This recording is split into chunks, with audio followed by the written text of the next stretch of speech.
கர்த்தருடைய பரிசுத்த நாமத்திற்கு மகிமை உண்டாகட்டும். இந்த மாதத்தின் கடைசி நாளில் இரண்டாவது ஆராதனைக்கு வந்திருக்கிற உங்கள் அத்தனை பேரையும் வானத்தையும் பூமியையும் படைத்த ஆண்டவராகிய இயேசுவின் நாமத்தில் அதிகமான அன்போடு நான் உங்களை வாழ்த்தி இந்த இரண்டாவது ஆராதனைக்கு நான் உங்களை வரவேற்கிறேன். நேரலையில் இணைக்கப்பட்டிருக்கிற ஒவ்வொருவரையும் அற்புதர் இயேசு ஊழியத்தின் சார்பாக நான் அவர்களுக்கு வாழ்த்துதலை பதிவு செய்து கொள்கிறேன். நீங்களும் நானும் உண்மையிலே பாக்கியவான்கள். எத்தனை பேர் விசுவாசிக்கிறீங்க? கரங்களை தட்டி கர்த்தருக்கு நன்றி சொல்லுங்க. அல்லேலூயா. வேதம் சொல்லுது, வெளிப்படுத்தல இந்த வசனங்களை வாசிக்கிறவர்களும் கேட்கிறவர்களும் தியானிக்கிறவர்களும் பாக்கியவான். அப்ப நீங்க பாக்கியவான பக்கத்தில் சொல்லுங்க, நீங்க பாக்கியவதி, நீங்க பாக்கியவான். கேப்ரியல் வந்து சொன்னாதான் நீங்க பாக்கியவதியா. கிருபை பெற்றவளே வாழ்க, ஸ்திரீகளுக்குள்ளே நீ ஆசீர்வதிக்கப்பட்டவள்னு சொன்னாதான் நம்ம ஆசீர்வதிக்கப்பட்டவங்களா? இன்னைக்கு வார்த்தையே நம்மளுக்கு சொல்லப்பட்டிருக்கு. கேட்கிறவர்கள், தியானிக்கிறவர்கள், வாசிக்கிறவர்கள் பாக்கியவான்கள். ஹல்லேலூயா. இப்ப சொல்லுங்க, நாங்க பாக்கியவான்கள். இருதயத்தில் சுத்தம் உள்ளவர்கள். உன் இருதயத்தை நீ சுத்தமா வச்சுக்கிட்டேன்னா நீ பாக்கியவான். ஆவியில நீ எளிமையா இருந்தேன்னா நீ பாக்கியவான். நீ தான், அது உங்கள்ல தான் இருக்கு. இந்த பாக்கியவானை வேற ஒருத்தர் சொல்லி வர்றது கிடையாது. ஆவியில் எளிமை உள்ளவர்கள் பாக்கியவான். சமாதானம் பண்ணுகிறவர்கள், ஆமென். நீங்க தான் சமாதானம் பண்ணணும். கணவனோடு சமாதானம் பண்ணணும், மாமனாரோடு மாமியாவோடு சமாதானம் பண்ணணும், உடன் பிறந்தவர்களோடு சமாதானம். நீ பாக்கியவானா மாறிடுவ. இந்த வசனம்லாம் நம்ம கையில் இருக்கு. அதை செஞ்சால் அந்த பிளஸ்ஸிங் உடனே கிடைக்கும். இல்லாட்டி லேட் ஆகிக்கிட்டே போகும், காலதாமதம் ஆகிக்கிட்டே போகும். நீங்கள் தான் அந்த வசனத்தை உரிமை பாராட்டி கொள்ளணும். இந்த மாதத்தின் கடைசி நாளில் பொதுவாக ஒவ்வொரு மாதத்தின் கடைசி நாளையும் நம்ம நன்றி அறிதல் ஆராதனையாக கொண்டாடுவோம். காலையிலையும் அதுதான் கர்த்தருடைய ஆவியானவர் பேசினார். இந்த இரண்டாவது செய்திக்கும் நான் அந்த இருதயத்தோடு தான் கர்த்தரிடத்தில் கடந்து போவேன். முதல் வாரம்னா தீர்க்க தரிசன செய்திக்காக கடந்து போவோம். இரண்டாவது வாரம்னா திருவிருந்து செய்திக்காக கடந்து போவோம். அது எந்த மனநிலைமையோடு நம்ம உள்ளே பிரவேசிக்கிறோமோ அந்த மனநிலைமையோடு கர்த்தர் நம்மளோடு இடைபடுவார். பரிசுத்தர்னு நீ பார்த்தேன்னா அவர் பரிசுத்தராய் வெளிப்படுவார். வல்லமையுள்ளவர் என்று நீ பார்த்தேன்னா அவர் வல்லமையுள்ளவராய் வெளிப்படுவார். கிருபையுள்ளவர் என்று நீ பார்த்தேன்னா கிருபையுள்ளவராய் வெளிப்படுவார். பயங்கரமான பராக்கிரமசாலி என்று நீ பார்த்தேன்னா பயங்கரமான பராக்கிரமசாலியாய் வெளிப்படுவார். நீ எந்த தொனியோடு தோரணையோடு நீ உள்ள பிரவேசிக்கிறாயோ அந்த தொனியோடு தோரணையோடு அவர் உன் நடுவில் இறங்கி வருவார். அப்ப நான் இன்னைக்கு நன்றி அறிதல் வேணும் ஆண்டவரே, எங்க ஜனத்திற்கு எனக்கும் வேணும், என் சபைக்கு வேணும்னு சொல்லி அந்த இருதயத்தோடு நான் தேவனை பார்க்கும் பொழுது அதற்கு ஏற்ற ஒரு வார்த்தையை கொடுத்து அதை தியானிக்க கர்த்தர் நமக்கு கிருபை பாராட்டுவாராக. வாசிக்கலாம். சங்கீதங்களின் புஸ்தகம் 13வது சங்கீதத்தில் 6வது வசனத்தை நம்ம வாசிக்கலாம். இது ஏற்கனவே உங்களுக்கு நல்ல தெரிஞ்ச வசனம் தானே பிரதர்? ஆமாம், எல்லாருக்கும் தெரியும். ஏன்னா நீங்கள் ஒரு நாள் 2 நாள் அல்ல, 15 வருஷ விசுவாசி, 20 வருஷ விசுவாசினா கட்டாயம் இதை படிச்சிருப்பீங்கல்ல. படித்ததோடு அல்ல, அது வாழ்க்கைக்கு சொந்தமாக இன்றைக்கு மாறணும். வாசிக்கலாமா? 13ஆம் சங்கீதம் 6வது வசனம். கர்த்தர் எனக்கு நன்மை செய்தபடியால் அவரை, ஆமென். அதனால தாங்க நான் பாட்டு பாடிக்கிட்டே இருக்கேன். கைத்தட்டி கர்த்தருக்கு நன்மை செஞ்சிருக்கிறார்ல. அப்போ அவரை என்ன பண்ணணும்? பாடணும், பாடணும், பாடணும். இன்னைக்கு எவ்வளவு உயர்த்தி அவரை பாட முடியுமோ அந்த நன்றி அறிதல் உங்களுக்குள்ள இருக்கணும். சங்கீதக்காரர் சொல்றாரு பாருங்க, எனக்கு நன்மை செய்தபடியினால். ஆனா முதல் வசனம் 2ஆம் வசனத்தை பாருங்க. அதே அதிகாரத்துல, கர்த்தாவே எது வரைக்கும் என்ன மறந்திருப்பீர், எது வரைக்கும் உடைய முகத்தை எனக்கு மறைப்பீர். 6வது வசனத்தை பாருங்க. கர்த்தர் எனக்கு நன்மை செய்தபடியா. முதல் வசனம் எப்படி இருக்கு? எப்பத்தான் என்னை பார்ப்பீங்க, எப்பத்தான் என் சத்தத்தை கேட்பீங்க, எத்தனை நாள் தான் உங்க முகம் எனக்கு மறைவா இருக்கும். அப்படின்னா என்ன? வேதனையுள்ள ஒரு பகுதி, கஷ்டமுள்ள ஒரு பகுதி, கண்ணீர் உள்ள ஒரு பகுதி. 2வது வசனத்தை பாருங்க. என் இருதயத்துல சஞ்சலத்தை. இப்ப நமக்குள்ளேயும் நிறைய சஞ்சலம் இருக்கு. இங்க இருக்கிற 70% மேல இருக்கிறவங்க வருத்தத்திலையும் வேதனையிலையும் கண்ணீரிலையும் கடன் தொல்லையிலையும் கஷ்டத்திலையும் பொருளை அடமான வைத்துட்டு பொருள் இல்லாத ஒரு நிலைமையிலையும் சஞ்சலத்துல தான் இருக்கிறோம். ஆனாலும் சங்கீதக்காரர் சொல்றாரு, நான் உபத்திரவப்பட்டது எனக்கு, பக்கத்துல சொல்லுங்க, நல்லது. அதனால உங்க பிரமாணங்களை நான் கற்றுக்கொண்டேன். அப்போ உபத்திரவம் நமக்கு என்னதுன்னு வேதம் சொல்லுது. ஏன்ட்ட பார்க்க வேணாம், அங்கன்னு சொல்லுங்க பக்கத்துல. சிஸ்டர், உபத்திரவம் நல்லது, வேதனை நல்லது, பாடுகள் நல்லது. சிச்சித்து உம்முடைய வசனத்தை கொண்டு என்னை போதிக்கிறீர் என்று சொல்லி வசன வேதம். தகப்பன் சிச்சிக்காத புத்திரன் உண்டோ? கர்த்தர் யாரை ரொம்ப நேசிக்கிறாரோ அவரை சிச்சைக்கு உட்படுத்தி அவங்கள அழகாய் அவர் நடத்துவார். இங்க பாருங்க 2வது வசனம், என் இருதயத்தில் சஞ்சலத்தை நித்தமும் நித்தமும், day by day, day by day, ஒவ்வொரு நாளுமே இருதயத்துக்குள்ள சஞ்சலத்தை வைத்து எது வரைக்கும் என் ஆத்துமாவில் ஆலோசனை பண்ணி கொண்டிருப்பேன். இப்போ நம்ம ஆத்துமாவும் ஆலோசனை பண்ணோம். இந்த மாதம் செஞ்சிட மாட்டாரா, அடுத்த மாதம் செஞ்சிட மாட்டாரா, இந்த தேவை சந்திக்கப்பட்டுறாதா, இப்படி ஒரு அற்புதம் நடந்துராதா, இப்படி ஒரு காரியம் நடக்காதா. நமக்குள்ளே நிறைய எண்ணங்கள் வந்து வந்து வந்து வந்து போய்கிட்டே இருக்கும். உங்களுக்குள்ளேயும் அப்படி இருக்கும். எல்லாருக்குள்ளேயும் எண்ணத்தை அவங்களால கண்ட்ரோல் பண்ண முடியாது. நீங்கள் இங்கே தான் உட்காந்துருப்பீங்க, உங்கள் மனது உலகம் பூரா சுற்றிட்டு வந்துடும், உங்கள் யோசனை உலகம் பூரா சுற்றிட்டு வந்துடும். நம்ம இங்கே உட்காந்துருப்போம், எங்கேயோ மனசு போய் உடியாந்துடும். எப்படி எகிப்துக்கு இஸ்ரவேல் ஜனங்கள் கானானுக்கு நேராக போகிறாங்க, மனசெல்லாம் எகிப்தை நோக்கி போயிடுச்சு. அங்கே போயிட்டு எட்டி எட்டி பார்த்துட்டு பார்த்துட்டு பழசை பார்த்துட்டு வந்துடுது. மனசை கண்ட்ரோல் பண்ண முடியாது. அதை கண்ட்ரோல் பண்ணுகிறவர் கர்த்தருடைய ஆவியானவர் மட்டும்தான். அதனால தான் அவருடைய கையில் நம்முடைய மனதையும் உணர்வையும் ஆவியையும் ஆத்மாவையும் நம்ம ஒப்பு கொடுக்கணும். அப்போ முதல் வசனமும் 2வது வசனமும் வருத்தத்தை தெரிவிக்கக்கூடிய வசனம். ஆனால் 6வது வசனம் சொல்றாரு, கர்த்தர் எனக்கு நன்மை செய்தபடினா. எப்படிங்க, ஒரே மனுஷன் மேலே இப்படி இருக்கிறாரு, ஆனால் அவர் சொல்றாரு எனக்கு நன்மை செய்திருக்கிறார். ஒருவேளை இந்த 8வது மாதத்தின் கடைசி நாளில் வேதனையின் ஆழத்தில் வந்து உட்கார்ந்து இருக்கிற உனக்கு நான் நன்மை செய்தார்னு சொல்லும் பொழுது எப்படி இருப்ப தெரியுமா? ஆமாம், ஐயாவுக்கு வேறு வேலையே இல்லை, நான் இருக்கிற கஷ்டம் தெரியாமல் பேசுகிறாரு, என் வேதனை தெரியாமல் பேசுகிறாரு, என் கண்ணீர் தெரியாமல் பேசுகிறாருன்னு நீங்கள் நினைக்கலாம். ஆனால் அந்த கண்ணீரும் அந்த வேதனையும் அந்த துக்கமும் அந்த பாடுகளும் உன்னுடைய நன்மைக்காக. கைத்தட்டி கர்த்தருக்கு நன்றி சொல்லு. நன்மை உண்டாக பொருட்டு கர்த்தர் அதை வைத்திருக்கிறார். நீங்கள் யோசேப்பை பாருங்களே, அவன் என்ன பாவம் செஞ்சான்? அவங்க அம்மா தாமதமாக குழந்தை பெற்றெடுத்தது அவனுடைய பாவமா? யோசித்து பாருங்க. ராகேலு அவள் அழகுள்ளவள் என்று வேதம் சொல்லுது, லேயால் கூச்ச பார்வை உள்ளவள் என்று வேதம் சொல்லுது. ஆனா கூச்ச பார்வை உள்ளவளுக்கு 6 குழந்தை பிறந்துருச்சு. ஆனா ராகேல் அழகுள்ளவளுக்கு குழந்தையே பிறக்கல. லேட் ஆகிக்கிட்டே இருக்கு, லேட்டா பிறக்கிறான் யோசேப்பு. ஆனா அவனுக்கு வந்த உபத்திரவம் அளவே கிடையாது. உபத்திரவம் அவனைத்தான் என்ன பண்றாங்க, வேதனைப்படுத்துறாங்க. அவனுக்கு வந்த வேதனையை ஒவ்வொன்றா சொல்லிக்கிட்டே போலாம். கொண்டு போய் குழியில போடுறாங்க. சொந்த அண்ணன்களே, இவன் சின்ன பையன், லேவி மூத்தவன், சிமியோன் மூத்தவன், இன்னும் இருக்கக்கூடிய ரூபன் மூத்தவன், இன்னும் இருக்கக்கூடிய யூதா மூத்தவன், எல்லா மூத்த அண்ணன்மார்களும் இவனை கொண்டு போய் ஒரு குழிக்குள்ள போடுறாங்க. எவ்வளவு வருத்தப்பட்டிருப்பேன். அண்ணங்களே சொந்த ரத்தம், யாக்கோப்பினுடைய ரத்தம் தான் எல்லா பேருமே, 12 பேரும். அதுல 10 பேர் ஒன்று சேர்ந்துக்கிட்டு யோசேப்பை கொண்டு போய் குழியில தள்ளும் பொழுது என்ன கத்திருப்பான், எவ்வளவு வேதனைப்பட்டிருப்பேன். அவன் உத்தமன், அவன் தரிசனம் பார்க்கிறவன், அப்பாவுடைய பாசத்துக்கு உட்பட்டவன், அவன் மேல விசேஷித்தமான ஒரு கண் பரலோகத்தில் இருந்து அவனுக்கு இருக்கு. ஆனால் அவன் உபத்திரவப்படுத்தப்படுகிறான், நெருக்கப்படுத்தப்படுகிறான், வேதனைப்படுத்தப்படுகிறான், தள்ளப்படப்படுகிறான். அவங்க அண்ணன்கள் சொல்றாங்க, இவனை குழியில தள்ளுனா சொப்பனம் எப்படி நடக்கும்னு பார்க்கலாங்கிறாங்க. அடுத்து என்ன பண்றாங்க, வெளியில தூக்குனா அடுத்த நிமிஷம் 20 வெள்ளி பணத்திற்கு அவனை விற்று போட்டார்கள். எத்தனை அடி பாருங்க.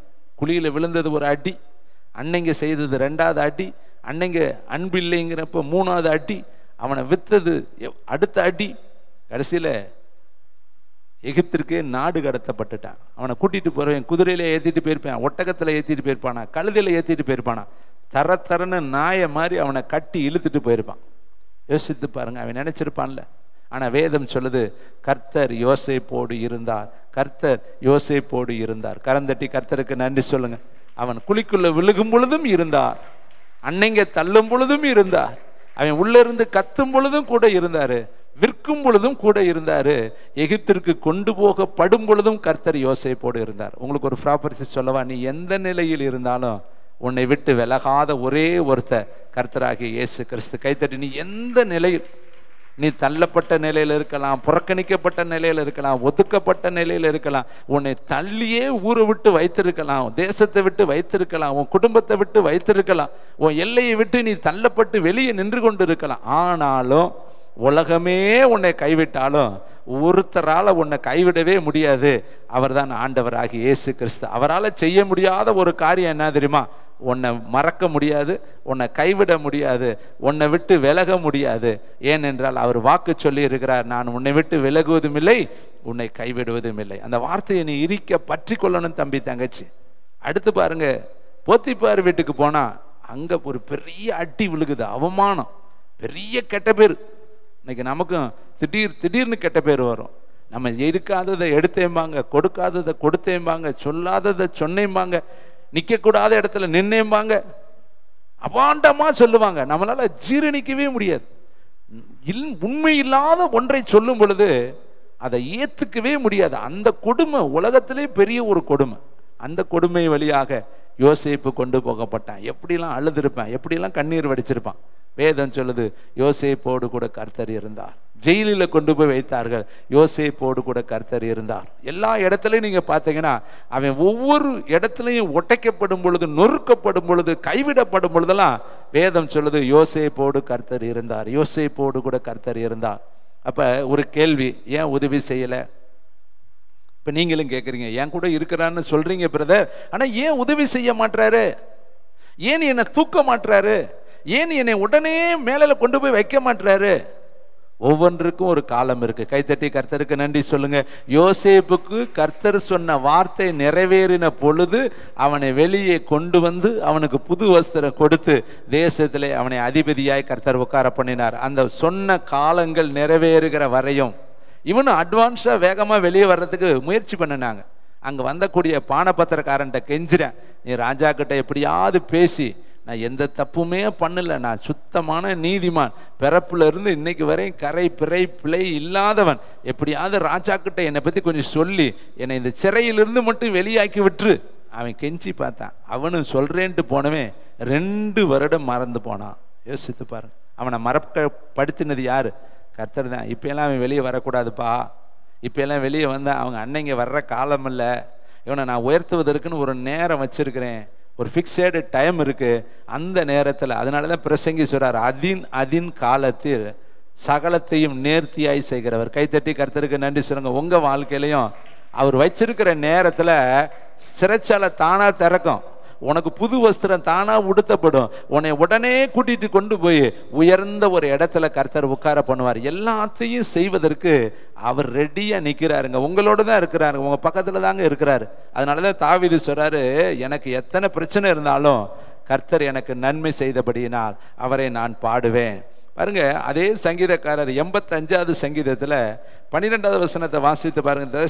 தயவுசெய்து இந்த வசனங்கள் எல்லாம் நீங்க நோட் பண்ணி இந்த வசனத்தை படி நீங்க அவரை பார்க்கணும், அவர் எப்படிப்பட்டவர். அந்த சங்கீதக்காரர் சொல்றாரு பாருங்க, கர்த்தர் நன்மையானதை தருவார். பக்கத்துல சொல்லுங்க, சிஸ்டர் பிரதர், லேட் ஆயிட்டாலும் உனக்கு கட்டாய நன்மையை தருவார், தீமையை ஒரு நாள் தரமாட்டார். மத்தேயுல கர்த்தர் சொல்றாரு 7ஆம் அதிகாரம் 11வது வசனம். கடந்த வாரமே அந்த வசனத்தை லேசா நம்ம டச் பண்ணணும். மீண்டும் நான் உங்களுக்கு நினைப்பூட்ட விரும்புகிறேன். அந்த வசனம் தாங்க நமக்கு ஜீவன், வசனம் தாங்க மாறவே மாறாது. வானமும் பூமியும் ஒளிஞ்சு போகும், வார்த்தை ஒரு நாள் ஒழியாது. ஏன்னா இந்த வார்த்தையெல்லாம் ஏசப்பாவுடைய பொன்னான வாயிலிருந்து தங்கமாய் வெளிப்பட்ட தங்கமான வார்த்தை இந்த வார்த்தை. 7வது வசனம், 7ஆம் அதிகாரம் 11ஆம் வசனம், பொல்லாதவர்களாகிய நீங்கள், இப்ப சொல்லுங்க, பொல்லாதவனாகிய நான் என் பிள்ளைகளுக்கு நல்லதை கொடுக்க அறிந்திருக்கும் பொழுது பரலோகத்தில் இருக்கிற என் பிதாவாகிய தேவன், உங்கள் பிதாவாகிய தேவன் தம்மிடத்திலே வேண்டிக் கொள்ளுகிறவர்களுக்கு, சொல்லுங்க பக்கத்துல, நன்மையானதை கொடுப்பது அதிக நிச்சயம். பக்கத்துல சொல்லுங்க சிஸ்டர், நிச்சயமா ரிசல்ட் நன்மை தாங்க. முடிவு என்ன தெரியுமா உங்களுக்கு? நன்மைன்னு நீங்க சொல்லுவீங்க, உலகம் சொல்லும், உங்க உறவுகள் சொல்லும், நீ போற சபை சொல்லும், நீ இருக்கிற இடம் சொல்லும், கர்த்தர் இவருக்கு நன்மை செய்தார்னு நிச்சயமாய் சொல்வார். ஏன்னா அவர் சொல்றாரு, நீயே நல்லது செய்ய நினைக்கிறப்ப, நான் ஒரு மனுஷன் தாங்க, ஆனா நானும் உங்களுக்கு நல்லது நடக்கணும்னு இவ்வளவும் நான் பிரயாசப்பட்டு ஜெபித்துட்டு வர்றேன்னா, எனக்குள்ள இருக்கிற ஆவியானவ அவர் என்னை விட கோடி மில்லியன் மில்லியன் மில்லியன் மில்லியன் மடங்கு உங்கள் மேலே அக்கறை, பற்று, பாசம், நேசம் உள்ளவர். அது மட்டுமல்ல, உனக்காக அடிக்கப்பட்டவர், உனக்காக நொறுக்கப்பட்டவர், உனக்காக சிலுவை சுமந்தவர், உனக்காக ரத்தம் சிந்தினவர், உனக்காக ஜீவன் கொடுத்தவர், உனக்காக மரித்து இன்னைக்கும் அவர் உயிரோடு இருக்கிறவர். அப்படிப்பட்டவர் உனக்கு ஒரு நாள் தீமை செய்ய மாட்டார். ஏனென்றால் அவர் தீமையை பார்க்காத சுத்த கண்ணுள்ளவர். பக்கத்தில் சொல்லுங்க, எங்க அப்பா, உங்க அப்பா, நம்ம அப்பா. உறுதியா சொல்லுங்க, நம்ம அப்பா தீமையை பார்க்கவே மாட்டார்னா உனக்கு எப்படி தீமை செய்வாரு? அவர் நிச்சயமாய், அதுல எழுதியிருக்கிறார் பாருங்க, நிச்சயமாய் பரிசுத்த ஆவியானவரை கொடுப்பது அதிக நிச்சயம் அல்லவா, நன்மையானதை கொடுப்பது அதிக நிச்சயம் அல்லவா. அப்ப எப்படி நன்மை தருவாரு? நிச்சயமா நன்மை தருவார். லேட் ஆயிட்டாலும் கட்டாயம் தருவார். நீங்க சோர்ந்து போகாமல் ஜெபம் பண்ண வேண்டும் என்பதை குறித்து ஒரு உவமையை சொன்னார்னு லூக்கா 18 வாசிக்கிறோம். அந்த நியாயாதிபதி சொன்னதை சிந்தித்து பாருங்கள். அந்த நியாயாதிபதி என்ன சொன்ன? இவள் வந்து என்னை அடிக்கடி அலட்டாதபடி இவளுடைய காரியத்தில் நியாயம் செய்ய வேண்டும் என்று அவன் இருதயத்திலே சொல்லி கொண்டான். அவன் தேவனுக்கு பயப்படாதவன், மனுஷரை மதியாதவன். ஆனா இவ போய் அடிக்கடி அடிக்கடி அடிக்கடி ஏன் ஜெபம் பண்றான்? போன வாரம் பண்ணணும், இந்த வாரம் பண்ணணும், நேத்தும் பண்ணணும், முந்தா நாளும் பண்ணணும். இதே மாதிரி ஜெபம் பண்ணிக்கிட்டே இருக்கிறோம், சொன்னதையே சொல்லிக்கிட்டு இருக்கிறோம். ஏன்னா அந்த பரலோகத்தை நம்ம அசைக்கிறோம், பரலோகத்தை நம்ம அலட்டுறோம், பரலோகத்தில் இருக்கிற தேவனுடைய சிங்காசனத்தை நம்ம பிடிக்கிறோம், பரலோகத்துக்கு இந்த கம்ப்ளைண்ட் அனுப்பிக்கிட்டே இருக்கிறோம். இந்த செய்தி போய்கிட்டே இருக்கு. சும்மா பரலோகத்துக்கு போறப்ப ஒரு நாள் கர்த்தர் சொல்லுவார், இந்த செய்தியே இந்த அற்புத இயேசு சபையிலேருந்து வந்துக்கிட்டே இருக்கு, அது என்னன்னு போய் பாருன்னு மிகாவேல் அனுப்புவார், கேப்ரியேல் அனுப்புவார், தேவ தூதர்களை இந்த இடத்துக்கு அவர் அனுப்புவார். ஏனென்றா பொல்லாதவனாகிய அவனே என்ன சொல்றான் தெரியுமா? இவள் அடிக்கடி என்னை வந்து அலட்டாதபடிக்கு இவளுக்கு நியாயம் செய்ய வேண்டும் என்று தன் இருதயத்திலே சொன்னான். அந்தபடியே தம்மை நோக்கி இரவும் பகலும் கூப்பிடுகிற, கைத்தட்டுங்க, தம்மால் தெரிந்து கொள்ளப்பட்டவர்கள் விஷயத்தில், நல்லா கவனிங்க, தம்மால், அவரு தாங்க நம்மளை தெரிஞ்சு கொண்டாரு, நம்ம அவரை தெரிஞ்சு கொள்ளலைங்க. அவர் வந்து நம்ம கண்ணை திறந்து, மனக்கண்ணை திறந்து, உணர்வை திறந்து, இருதயத்தை திறந்து, ரட்சிப்புங்கிறது சும்மா வார்த்தையில் வர்றது இல்லைங்க, அது நம்முடைய ஆத்மாக்குள்ள நடக்கக்கூடிய மிகப்பெரிய ஒரு அற்புத செயல். சும்மா திறக்காதுங்க மனுஷன். நீங்க பாருங்க, எத்தனை முறை சொன்னாலும் செவிடையும் பாம்புல செவிடையும் காதல சங்கூதன மாதிரி ஐம்பசாம செவிட்டு விரியனாவே இருக்கிறேன். எத்தனை தான் சொல்றோமே, நம்மளையும் அவன் கண்ணார பார்க்குறேன், ஜெபத்தை பார்க்குறேன், பைபிள் படிக்கிறத பார்க்குறேன், காலையில் உடியாரதை பார்க்குறேன், மத்தியானம் உடியாரதை பார்க்குறேன், நம்மளோடைய பார்க்குறேன், இருக்கிறேன். ஆனாலும் அவன் விற்கிறதுக்கு முன்னாடி நின்றுட்டு இருக்கான். அப்போ ரட்சிப்புங்கிறது பார்த்த உடனே வந்திருக்கும்னா அவனுக்கு வந்திருக்கும்ல, கேட்ட உடனே வந்திருக்கணும்னா அவனுக்கு வந்திருக்கணும்ல. அப்போ பார்த்தாலும் கேட்டாலும் வராது.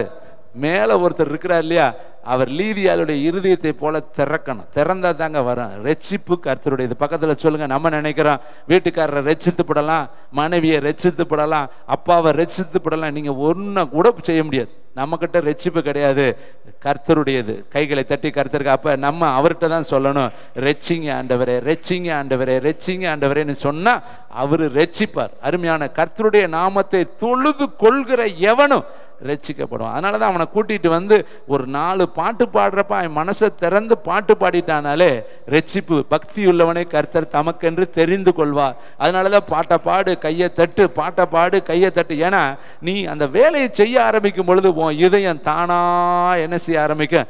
திறக்க ஆரம்பிக்கும். பார்த்துருக்கிறீங்களா? ஒரிஜினல் பூட்டில் சாவியை போட்டால் தானா திறக்கும். இல்லாட்டி வேற எதை போட்டு கொட்டிக்கிட்டே இருந்தோம்னு வச்சுங்களே, தானா புட்டுக்கிட்டு கீழே கலண்டுரும். இப்போ நீ கையை தட்டி பாட்டு பாட ஆரம்பிச்சாலே உன் இதயம் திறக்கும். அதனால தான் கையத்தட்டு வாயத்தர, கையத்தட்டு வாயத்தர, கையத்தட்டு வாயத்தரன்னு ஏன் சொல்றாங்கன்னா, வேதமும் சொல்லுது உன் வாயை எப்படி திறக்கணும். நம்ம என்ன செய்யறத? முத்து விழுந்துருங்க. ஐயோ, உள்ள வெறும் தங்க வைரமா வச்சிருக்கிறோம், திறக்கவே மாட்டோம். வீட்டில் திறப்போம், புருஷன்கிட்ட திறப்போம், மாமியாட்ட திறப்போம், நாத்தனார்கிட்ட திறப்போம், உலகத்தில் இருக்கிற பொம்பல்கிட்ட பூரா திறந்து காட்டுவோம். சபையில் மட்டும் பார்த்தா கண்ணியம் தவறாமல் அப்படியே குனிஞ்சதெல்லாம் நிமிராமல் வந்து பொண்ணு மாதிரியே உட்காந்துட்டு பொண்ணு மாதிரியே போறது. பரலோகம் போகவே முடியாது. இங்கே வேணால் உட்காந்துக்கலாம், அங்கே உள்ளவே போக முடியாது. என்ட்ரே ஆகாது. பரலோகம் திறக்கவே தெரியாது, அங்கே திறக்காது. அங்கே அல்லேலூயாங்கிறத நல்லா சொல்லணும், நல்லா உச்சரித்த ஆளை அழுத்தம் திருத்தமாக சொன்னோன்னு தான் பரலோகமே உள்ள கேட்டு திறக்கும். இப்போ பாருங்க, ஏடிஎம்ஐ கொண்டு போய் உள்ள சொருங்க, சரியா சொருகலைன்னு வச்சுக்க, காசு தராது, லாக் ஆகி நின்றுக்கும். அதை பொசிஷனை கரெக்டாக கொண்டு போய் வச்சோம்னா தான் அது லாக்கே திறக்குது. அப்போ பரலோகத்துக்குள்ளே போகிறப்ப ஒரு ஆட்டம் தேவதூரில் எங்கள் அல்லையிலையோ சொல்கிறாம்பாங்க. சொல்ல தெரியாமல் வேறு மாதிரி சொன்னீங்கன்னு வச்சுக்க, நீ எங்கள் ஆளுகளோட போட வெளியேன்றுவான். அதனால தாங்க இங்கே ட்ரெயின் அப் பண்ணுறான். நல்லா கையை தட்டு, நல்லா பாட்டு பாடு, நல்லா துதி, நல்லா ஆராதி, நல்லா மகிமைப்படுத்து, கர்த்தருடைய வார்த்தையை கேளு.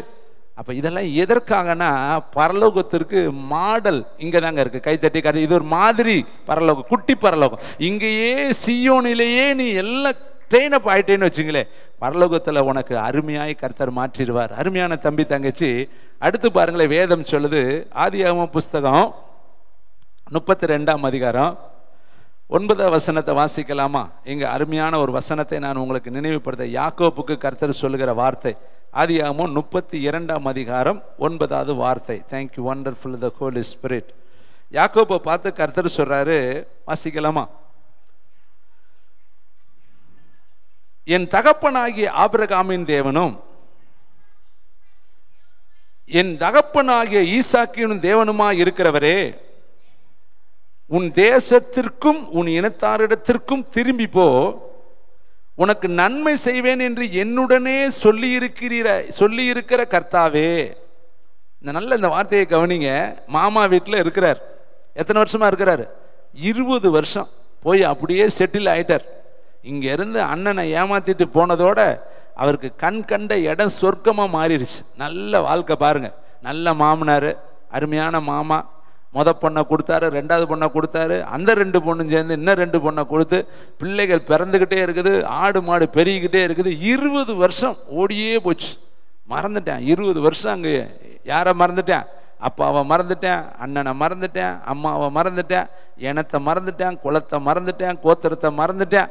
அவன் வாழ்க்கை ஒரே ஜாலி. ஏன்னா அவனுக்கு சாப்பாட்டுக்கு ஒன்றும் இல்லை, 4 பேர் ரெடியாக இருக்காங்க, பிள்ளைகள் எல்லாம் ஒரு குறைவில்லை.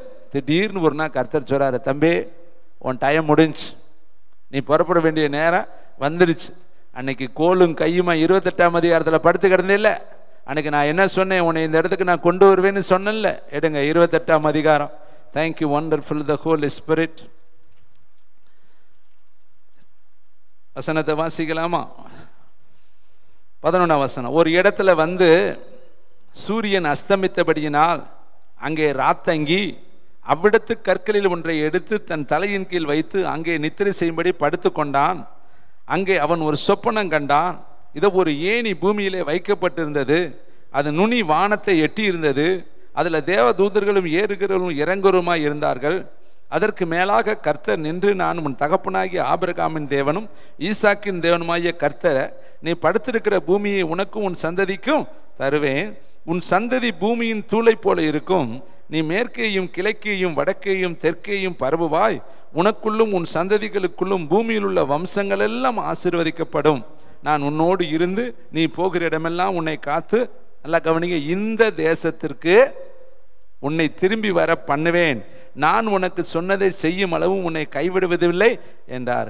யாக்கோப்பு நித்திரை தெளிந்து விழித்த பொழுது, மெய்யாகவே கர்த்தர் இந்த ஸ்தலத்தில் இருக்கிறார், இதை நான் அறியாது இருந்தேன் என்றான். அவன் பயந்து, இந்த ஸ்தலத்து எவ்வளவு பயங்கரமா இருக்கு, இது தேவனுடைய வீடு அல்லாமல் வேற அல்ல, இது வானத்தின் வாசல். 19 வசனம். அந்த ஸ்தலத்திற்கு பெத்தேல் என்று இப்ப கர்த்தர் சொல்றாரு, 20 வருஷம் கழிச்சு நீ எழுந்து பெத்தேலுக்கு போப்பா, நீ அங்கதான்ப்பா குடியிருக்கணும், நீ புறப்பட வேண்டிய நேரம் வந்துருச்சு, உனக்கு இங்கே கொடுக்கப்பட்ட காலகட்டங்கள் முடிஞ்சிருச்சு, நீ உன் சொந்த தேசத்திற்கு, நான் உனக்கு வாக்கு பண்ணின அந்த தேசத்துக்கு புறப்பட்டு போ. என்ன செய்வேன்னு சொல்றாரு? 9ஆம் வசனம். உனக்கு நன்மை செய்வேன் என்று என்னுடனே, 32ஆம் அதிகாரம் 9ஆம் வசனம், உனக்கு நன்மை செய்வேன் என்று என்னுடனே சொல்லி இருக்கிற கர்த்தாவே. இந்த வார்த்தையை அவன் இறுக்க பிடிச்சுக்கிட்டான். அடுத்த வசனம் பாருங்க, 10ஆவது வசனம், 32:10. அடியனுக்கு தேவரீர் காண்பித்த, உங்களுக்கும் சொல்லுங்க, கல்யாணம் முடிச்சவங்க சொல்லுங்க, நல்ல கணவனை கொடுத்தீங்க, நல்ல பிள்ளைகளை கொடுத்தீங்க, வாலிப பிள்ளைகள் சொல்லுங்க, நல்ல பெற்றோரை கொடுத்தீங்க, நல்ல சிநேகிதர்களை கொடுத்தீங்க, நல்ல ஐக்கியத்தை கொடுத்தீங்க, நல்ல சபையில் எங்களை ஒரு பொறுப்பாளர்களாக மாற்றினீங்க, நல்ல ஒரு அட்மாஸ்பியரை எங்களுக்கு நீங்கள் கொடுத்துருக்கீங்க. இதெல்லாம் கர்த்தர் தாங்க கொடுத்தாரு. அடியனுக்கு காண்பித்த எல்லா சத்தியத்துக்கும், எல்லா தயவுக்கும், எல்லா சத்தியத்திற்கும் நான் எவ்வளவேனும் பாத்திரன் அல்ல. நான் கோலும் கையுமாய் இந்த யோர்தானை கடந்து அன்னைக்கு அவன் எப்படி வந்தான்? 28ஆம் அதிகாரத்தில் கோலும் ஒரு கையும், ஒன்றுமே கிடையாது, ஒரு கோல் தான் கையில் வச்சிருந்தான். ஆனால் இப்போ திரும்பி பார்க்குறான், இப்பொழுது 2 பரிவாரங்களை உடையவனானேன். இப்போ ரைட், இதுக்கு அடுத்த பிரச்சனை தான் பெரிய பிரச்சனை. 11, என் சகோதரனாக ஏசாவின் கைக்கு என்னை தப்புவியும். கெஞ்சுறேன் பாருங்க, 20 வருஷம் இந்த பயம் இல்லை. இப்போ இவன் புறப்பட்டு வர்றேன், இவனுக்கு ஒரு செய்தி வருது, உடனே 400 பேரோட வர்றேன். எத்தனை பேரோட வர்றேன்? 400 பேரோட எதிர்கொண்டு வர்றேன் உன்னை பார்க்கறதுக்கு. இந்த செய்தி கிடைச்ச உடனே நில குலைஞ்சு போய் தட்டுமாறி எப்படித்தான் உளரணும்னு உளர தெரியாம உளறி, என்னெல்லாம் உளர்றேன் தெரியுமா? அதை படிச்சு பார்த்தீங்கன்னா என்ன சொல்றேன்? நன்மை செய்கிறேன்னு சொன்னீங்களே, எங்க அண்ணன் வர்றானே, கொன்றுவானே, அவனுக்கு ஏற்கனவே நான் ஏமாத்திட்டேனே, அவன் சொத்தை நான் பிடுங்கிக்கிட்டேனே, வாரிசெல்லாம் நான் பிடுங்கிக்கிட்டேனே, சேஸ்திர புத்தத்தை பிடுங்கிக்கிட்டேனே, ஐயோ அவன் என்னை கொல்ல போறானே, அழிக்க போறானே, நன்மை செய்கிறேன்னு சொன்னீங்களே, நன்மை செய்கிறேன்னு சொன்னீங்களே. அந்த பதட்டத்தில் அவன் செய்கிற வேலையெல்லாம் பாருங்களேன், என்ன பண்றான் பாருங்க. 12, தேவரீரோ நான் உனக்கு மெய்யாகவே நன்மை செய்து உன் சந்ததியை எண்ணி முடியாத கடற்கரை மணலை போல மிகவும் பெருக பண்ணுவேன் என்று சொன்னதெல்லாம் சொல்லிக்கிட்டே இருக்கேன். சொன்னீங்களே, அப்படி சொன்னீங்களே, இப்படி சொன்னீங்களே, இப்போ 400 பேரோடு வர்றானே, இந்த கொஞ்ச நேரத்துக்குள்ள என் வாழ்க்கையை அழிஞ்சிருமே. அடுத்து என்ன செய்றான் பாருங்க. அன்று ராத்திரி அவன் அங்கே தங்கி தன் கைக்கு உதவியினவைகளில் தன் சகோதரனாகிய ஏசாவுக்கு என்ன கொடுக்குறேன்? கிஃப்ட் கொடுக்குறேன், வெகுமானம், பரிதானம். என்ன கொடுக்குறேன்? வெகுமானத்தை எடுக்கிறேன். யாருடைய சொத்து?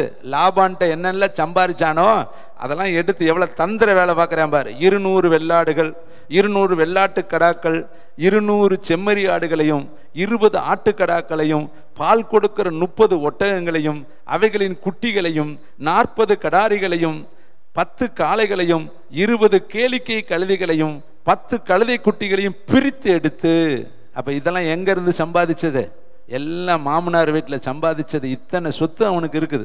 அடுத்து வேலைக்காரர் கையில ஒவ்வொரு மந்தையாக தனித்தனியாக ஒப்புவித்து, நீங்கள் மந்தைக்கு மந்தைக்கு மந்தைக்கு முன்னும் பின்னுமாக இடம் விட்டு எனக்கு முன்பாக ஓட்டி கொண்டு போங்கள் என்று தன் வேலைக்காரருக்கு சொல்லி, முன்னே போகிறவனை நோக்கி, என் சகோதரனாகி ஏசா உனக்கு எதிர்பட்டு நீ யாருடையவன், எங்கே போகிறாய், உனக்கு முன் போகிற மந்தை யாருடையது என்று உன்னை கேட்டால், நல்லா கவனிங்க எப்படி வளர்றான் பாருங்க.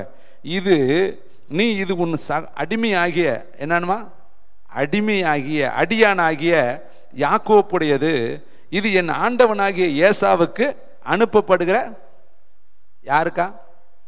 அடியான் ஆண்டவனாகிய ஏசாவுக்கு அனுப்பப்படுகிற. என்ன சொல்றதுன்னே தெரியாம இவனை ஆண்டவனாக்கி விட்டான். ஏன்னா இப்ப இவன் தப்பிக்கணும் இல்லையா? அவன் வந்தோடனே உரைய போட்டுருவானே, அவன் ஏற்கனவே முரடன் இல்லையா? அவன் மனசுக்குள்ள ஏற்கனவே இவனை கொல்ல வரை நான் சாக மாட்டேன் வெறி பிடிச்சவனா இருக்கிறானே, அவனை இப்ப என்னன்னு சொல்றேன்? ஆண்டவனாகிய ஏசாவுக்கு அனுப்பப்படுகிற வெகுமதி. அடுத்து பாருங்க. இதோ அவனும் என் பின்னே வருகிறான் என்று சொல் என்றான். 2ஆம் 3ஆம் வேலைக்காரனையும் மந்தைகளின் பின்னாலே போகிற அனைவரையும் நோக்கி, நீங்களும் ஏசாவை காணும் பொழுது இந்த பிரகாரமாகவே அவனோடு சொல்லி, எந்த பிரகாரம்? ஆண்டவனாகி உமக்கு அனுப்பப்படுகிற வெகுமதின்னு சொல்லிட்டு, இங்கே உமது அடியானியாக யாக்கோப்பு எங்கள் பின்னாலே வருகிறான் என்றும் சொல்லுங்கள் என்று கட்டளையிட்டான். நல்லா கவனிங்க. முன்னே வெகுமதியை அனுப்பி, எவ்வளவு டெக்னிக்கலான ஆள் பத்தியா? வெகுமதியை, பரிதானத்தை முன்னாடி அனுப்பி, வெகுமதியை முன்னாடி அனுப்பி அவனை சாந்தப்படுத்தி கொண்டு, பின்பு அவன் முகத்தை பார்ப்பேன், அப்பொழுது ஒருவேளை என் பேரில் தயவாயிருப்பான். யாக்கோப்புங்கிறவன் எத்தன் ஏமாத்துக்காரன்ல, எப்படி டெக்னிக்கல் பண்றான் பாருங்க. எல்லாத்துலையும் 20, 50, 20, 30, 40 எல்லாம் பிரிச்சு, இவங்க காசு சம்பாதிச்சதுல எல்லாம் மாமாட்ட வாங்கிட்டு வந்தது தானே, குடு எல்லாம் அண்ணன்ட்ட கொடுத்து அவனை சாந்தப்படுத்தணுமா. ஏன் சாந்தப்படுத்தணும்? ஒரு நாள் அவன் சொத்தை, அவனுடைய ஆசீர்வாதத்தை, சேஷ்ட புத்திர பாகத்தை இவன் பறித்து கொண்டான், எடுத்து கொண்டான். அண்ணனுக்கு வர வேண்டிய அப்பாவுடைய ஆசீர்வாதங்கள் எல்லாம் இவன் வேஷம் மாறி போய் புடுங்கிக்கிட்டான். அப்ப அந்த துரோகத்திற்கு அது பிராயச்சித்தமாக இப்ப ஏதாவது பரிதானத்தை கொடுத்து பார்த்துட்டு, அடுத்து பாருங்களேன். அவன் அந்தபடியே வெகுமதிகளை அவனுக்கு முன்பாய் போயிற்று. அவனோ அந்த ராத்திரியிலே பாளையத்துல தங்கி, எல்லாம் போயாச்சு, பொருள் எல்லாம் பிரிச்சு கொடுத்து அனுப்பிட்டான். அப்ப அவனுக்கு என்ன பயம்? முன்னாடி ஒரு அழிவு இருக்குது, நமக்கு ஒரு ஆபத்து இருக்குது, எப்படியாவது பொருளை கொடுத்துட்டு நம்ம சாந்தப்படுத்தலான்னு முயற்சி பண்றேன். ஒன்றும் முடியல. அப்புறம் அவனுக்கு பயம் வந்துட்டு எல்லாத்தையும் அக்கறைப்படுத்திட்டு போய் விடிய விடிய விடிய விடிய உட்காந்து என்ன பண்ணுறான் தெரியுமா? ஜெபம் பண்ணுறான். அடுத்து என்ன பண்ணுவேன் தெரியுமா? வேலைக்காரிகளை அனுப்புவான். அதெல்லாம் படிச்சுட்டு போனால் நேரம் ஆயிரும். அடுத்து கூச்ச பார்வையில்லையே என்ன செய்வேன்? லேயால் அனுப்புவேன். கடைசியில் ராகேலை அனுப்பி என்ன செய்வேன்? நிறுத்திட்டு இவன் முன்னாடி போய் விழுவேன். அவன் பாருங்க, அதுலேயும் அந்த ராகேலை எங்கே கட்டுறேன்? ஓரம் கட்டுறேன். கடைசியில் கொண்டு போய் நிறுத்திடுவேன். ஏன்னா இவன் எல்லாத்தையும் அடித்து கொண்டு போட்டாலும் லேயால் போனாலும் போயிட்டு போறா, பில்கால் போனாலும் போயிட்டு போறா, சில்பால் போனாலும் போயிட்டு போறா. ஆனால் ராகேல் மட்டும் இருக்கணும். ஏன்னா அவன் நேசிக்கிறவ. அவளை கொண்டு போய் லாஸ்ட் பரிதானத்தில், லாஸ்ட் அந்த பரிவாரத்தில் நிறுத்திடுவேன். அவன் ஏசா இவ்வளவு பேத்தையும் அடிச்சுட்டானாலும் இவ ஒருத்தியாவது மிச்சமா இருக்கட்டும்னு கொண்டு போய் வைக்கிறேன். அப்ப இவ்வளவு டெக்னிக்கலா இருக்கிறான்னா அவன் எப்படிப்பட்ட ஆளு யோசித்துப்பார். அப்ப இவனுக்கு எவ்வளவு பதட்டம் பாருங்க. என்ன சொல்றேன்? நன்மை செய்யறேன்னு சொன்னீரே, நன்மை செய்யறேன்னு சொன்னீரே, நன்மை செய்யறேன்னு சொன்னீரே, இதையவே சொல்லிக்கிட்டே இருக்கான் கர்த்தர் இடத்துல. சரி, அங்கெல்லாம் சொல்லிவிட்டு இந்த ராத்திரி பூரா போய் என்ன பண்ற தெரியுமா? ஆசீர்வதித்தால் ஒளிய உம்மை விட மாட்டேன், ஆசீர்வதித்தால் ஒளிய உம்மை விட மாட்டேன், ஆசீர்வதித்தால் ஒளிய உம்மை விட மாட்டேன். இதுதாங்க அந்த பகுதியில் இருக்குது. கர்த்தர் பார்த்தார், அங்கே அவனை கர்த்தர் ஆசீர்வதித்தார். கைத்தட்டி கர்த்தருக்கு நன்றி சொல்லுங்க. அப்ப பொருளையும் கொடுத்தேன், அவனை ஆண்டவனேன்னு சொல்லிட்டேன். கடைசியில் பார்த்தேன் இதெல்லாம் வேலைக்கு ஆகாதரான்ட்டு எங்கே போயிட்டேன்? எல்லாத்தையும் அக்கறைப்படுத்திட்டு இவனே போய் ஆண்டவரை பிடிச்சிக்கிட்டேன், ஆசீர்வதியும். அப்போ தப்புக்கு தண்டனை வரும். அதுக்கு தப்பிக்கணும்னா ஆண்டவருடைய சமூகத்தில் போய் இறுக்க பிடிக்கணும்.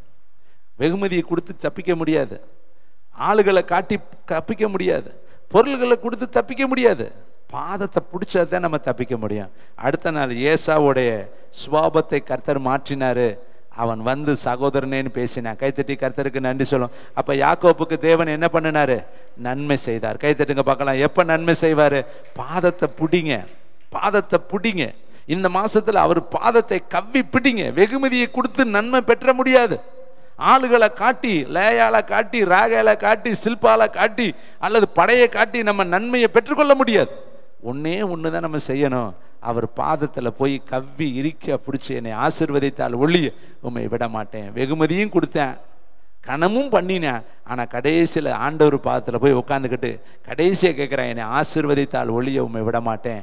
அப்போ கர்த்தருடைய வாக்குத்தத்தை நிறைவேறிடுச்சு. கர்த்தர் யாக்கோப்புக்கு நன்மை செய்தார். கரங்களை தட்டி கர்த்தருக்கு நன்றி சொல்லுவோமா? இன்னும் பாருங்களேன், வேதத்தில் சொல்லப்பட்டிருக்கு. யாத்திரையாம புஸ்தகம் 1ஆம் அதிகாரம் 20வது வசனம். எல்லாரும் அந்த வசனத்தை தயவு செய்து வாசிங்க. இவங்க அழைக்கப்பட்டவங்க கிடையாது, தெரிந்து கொள்ளப்பட்டவங்க கிடையாது. இவங்களை கர்த்தர் எப்படி ஆசீர்வதிக்கிறார்? யாத்திரையாமம் 1:20. இவர்களுக்கு கர்த்தர் எப்படி நன்மை செய்தார்? யாத்திரையாமம் புஸ்தகம் 1ஆம் அதிகாரம் 70வது வசனம், 70வது பக்கம். இதன் நிமித்தம் தேவன் மருத்துவச்சிகளுக்கு நன்மை செய்தார். ஜனங்கள் பெருகி மிகுதியும் பலத்து போனார்கள். மருத்துவச்சிகள் தேவனுக்கு பயந்ததினால் அவர்கள் குடும்பங்களே தலைக்கும்படி செய்தார். கரந்தட்டி கர்த்தருக்கு நன்றி. மருத்துவச்சிகளுங்க, இந்த மருத்துவச்சிகள் இஸ்ரவேலர்களுக்கு என்ன செஞ்சாங்க தெரியுமா? அவர்கள் பிரசவிக்கிற இடத்துல ராஜா ஒரு உத்தரவு போட்டிருந்தார், ஆண் பிள்ளையினால் கொன்று போட்டு. ஆண் பிள்ளை பிறந்துச்சுன்னா மருத்துவச்சிகள் உடனே கொன்றணும். அப்படிதான் எகிப்துல சட்டம் போட்டிருந்தாங்க. ஆனா இந்த மருத்துவச்சிகளோ எபிரேய பிள்ளைகள் பிறக்கும் பொழுது தயவு பாராட்டினார்கள், இரக்கம் பாராட்டினார்கள். காரணம் சொல்லப்பட்டிருக்கு, தேவனுக்கு பயந்ததினால். 21வது வசனம் பாருங்க. மருத்துவச்சிகள் தேவனுக்கு பயந்ததினால் அவர்கள் குடும்பங்கள் தலைக்கும்படி செய்தார். 20வது வசனம், மருத்துவச்சிகளுக்கு கர்த்தர் என்ன செஞ்சாரா? நன்மை செய்தார். அவங்க செய்த வேலையை பாருங்க.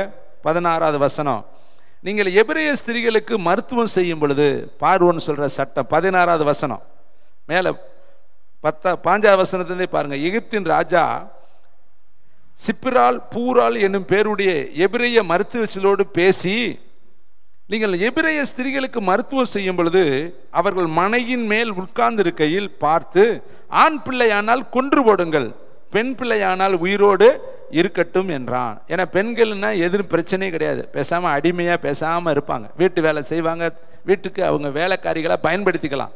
ஆனா ஆண் புத்திரனா இருந்தா எதிர்த்து நிற்பேன், போராடுவேன், கொடியை தூக்குவேன், நாளைக்கு வந்து பிரச்சனை பண்ணுவேன். அதனால ஆண் பிள்ளைகள் எல்லாம் கொன்றணும். ஏன்னா இங்கிருந்து ஒரு பெரிய எழுப்புதலுக்கு இங்கிருந்து தான் ஒரு காரியத்தை செய்ய போறாங்கன்னு அந்த பார்வனுக்கு தெரிஞ்சதுனால எல்லா பிள்ளைகளையும் கொன்று போடுங்கன்னு சொன்னதுனால தான் மோசையும் கொல்லும்படி அவங்க தீவிரித்தார்கள். அடுத்த வசனம் பாருங்க. அதனால எகிப்தின் ராஜா மருத்துவச்சிகளை அழைப்பித்து 17 மருத்துவச்சிகளோ தேவனுக்கு கைத்தட்டுங்க, அவங்களுக்கு என்ன இருக்கு? பயந்ததினால். அப்ப நமக்கும் கர்த்தர் நமக்கு நன்மை செய்யணும்னா நமக்கு முதல்ல கர்த்தருக்கு பயப்படணும். அங்க யாக்கோப்புக்கு கர்த்தர் நன்மை செய்தாருன்னா அவன் ஜெபம் பண்ணினான், அதனால நன்மை செய்தார். இவர்கள் பாருங்க, இந்த மருத்துவச்சிகள் கர்த்தருக்கு பயந்ததினால் என்ன செய்தாராக பாருங்க. எகிப்தின் ராஜா தங்களுக்கு இட்ட கட்டளையின்படி செய்யாமல், ராஜா சொன்னதை செய்யாமல் தேவனுக்கு இவர்கள் பயந்தார்கள். அப்ப நமக்கும் யாரு சொன்னாலும் பயந்துகிட்டே செய்யக்கூடாது. கர்த்தர் சொன்னது மட்டும்தான் நம்ம பயந்துகிட்டு செய்யணும். மனுஷனுக்கு பயப்படுதல் கண்ணியை வருவிக்கும். அப்ப இங்க பாருங்க, மருத்துவச்சிகள் ராஜாவுக்கு பயப்படல, ராஜாவுடைய கட்டளைக்கு பயப்படல, ராஜா சொன்ன சட்டத்துக்கு அவங்க பயப்படல, தேவனுக்கு அவர்கள் பயந்ததினால் என்ன பண்ணாங்களா? அந்த வசனத்தை பாருங்க.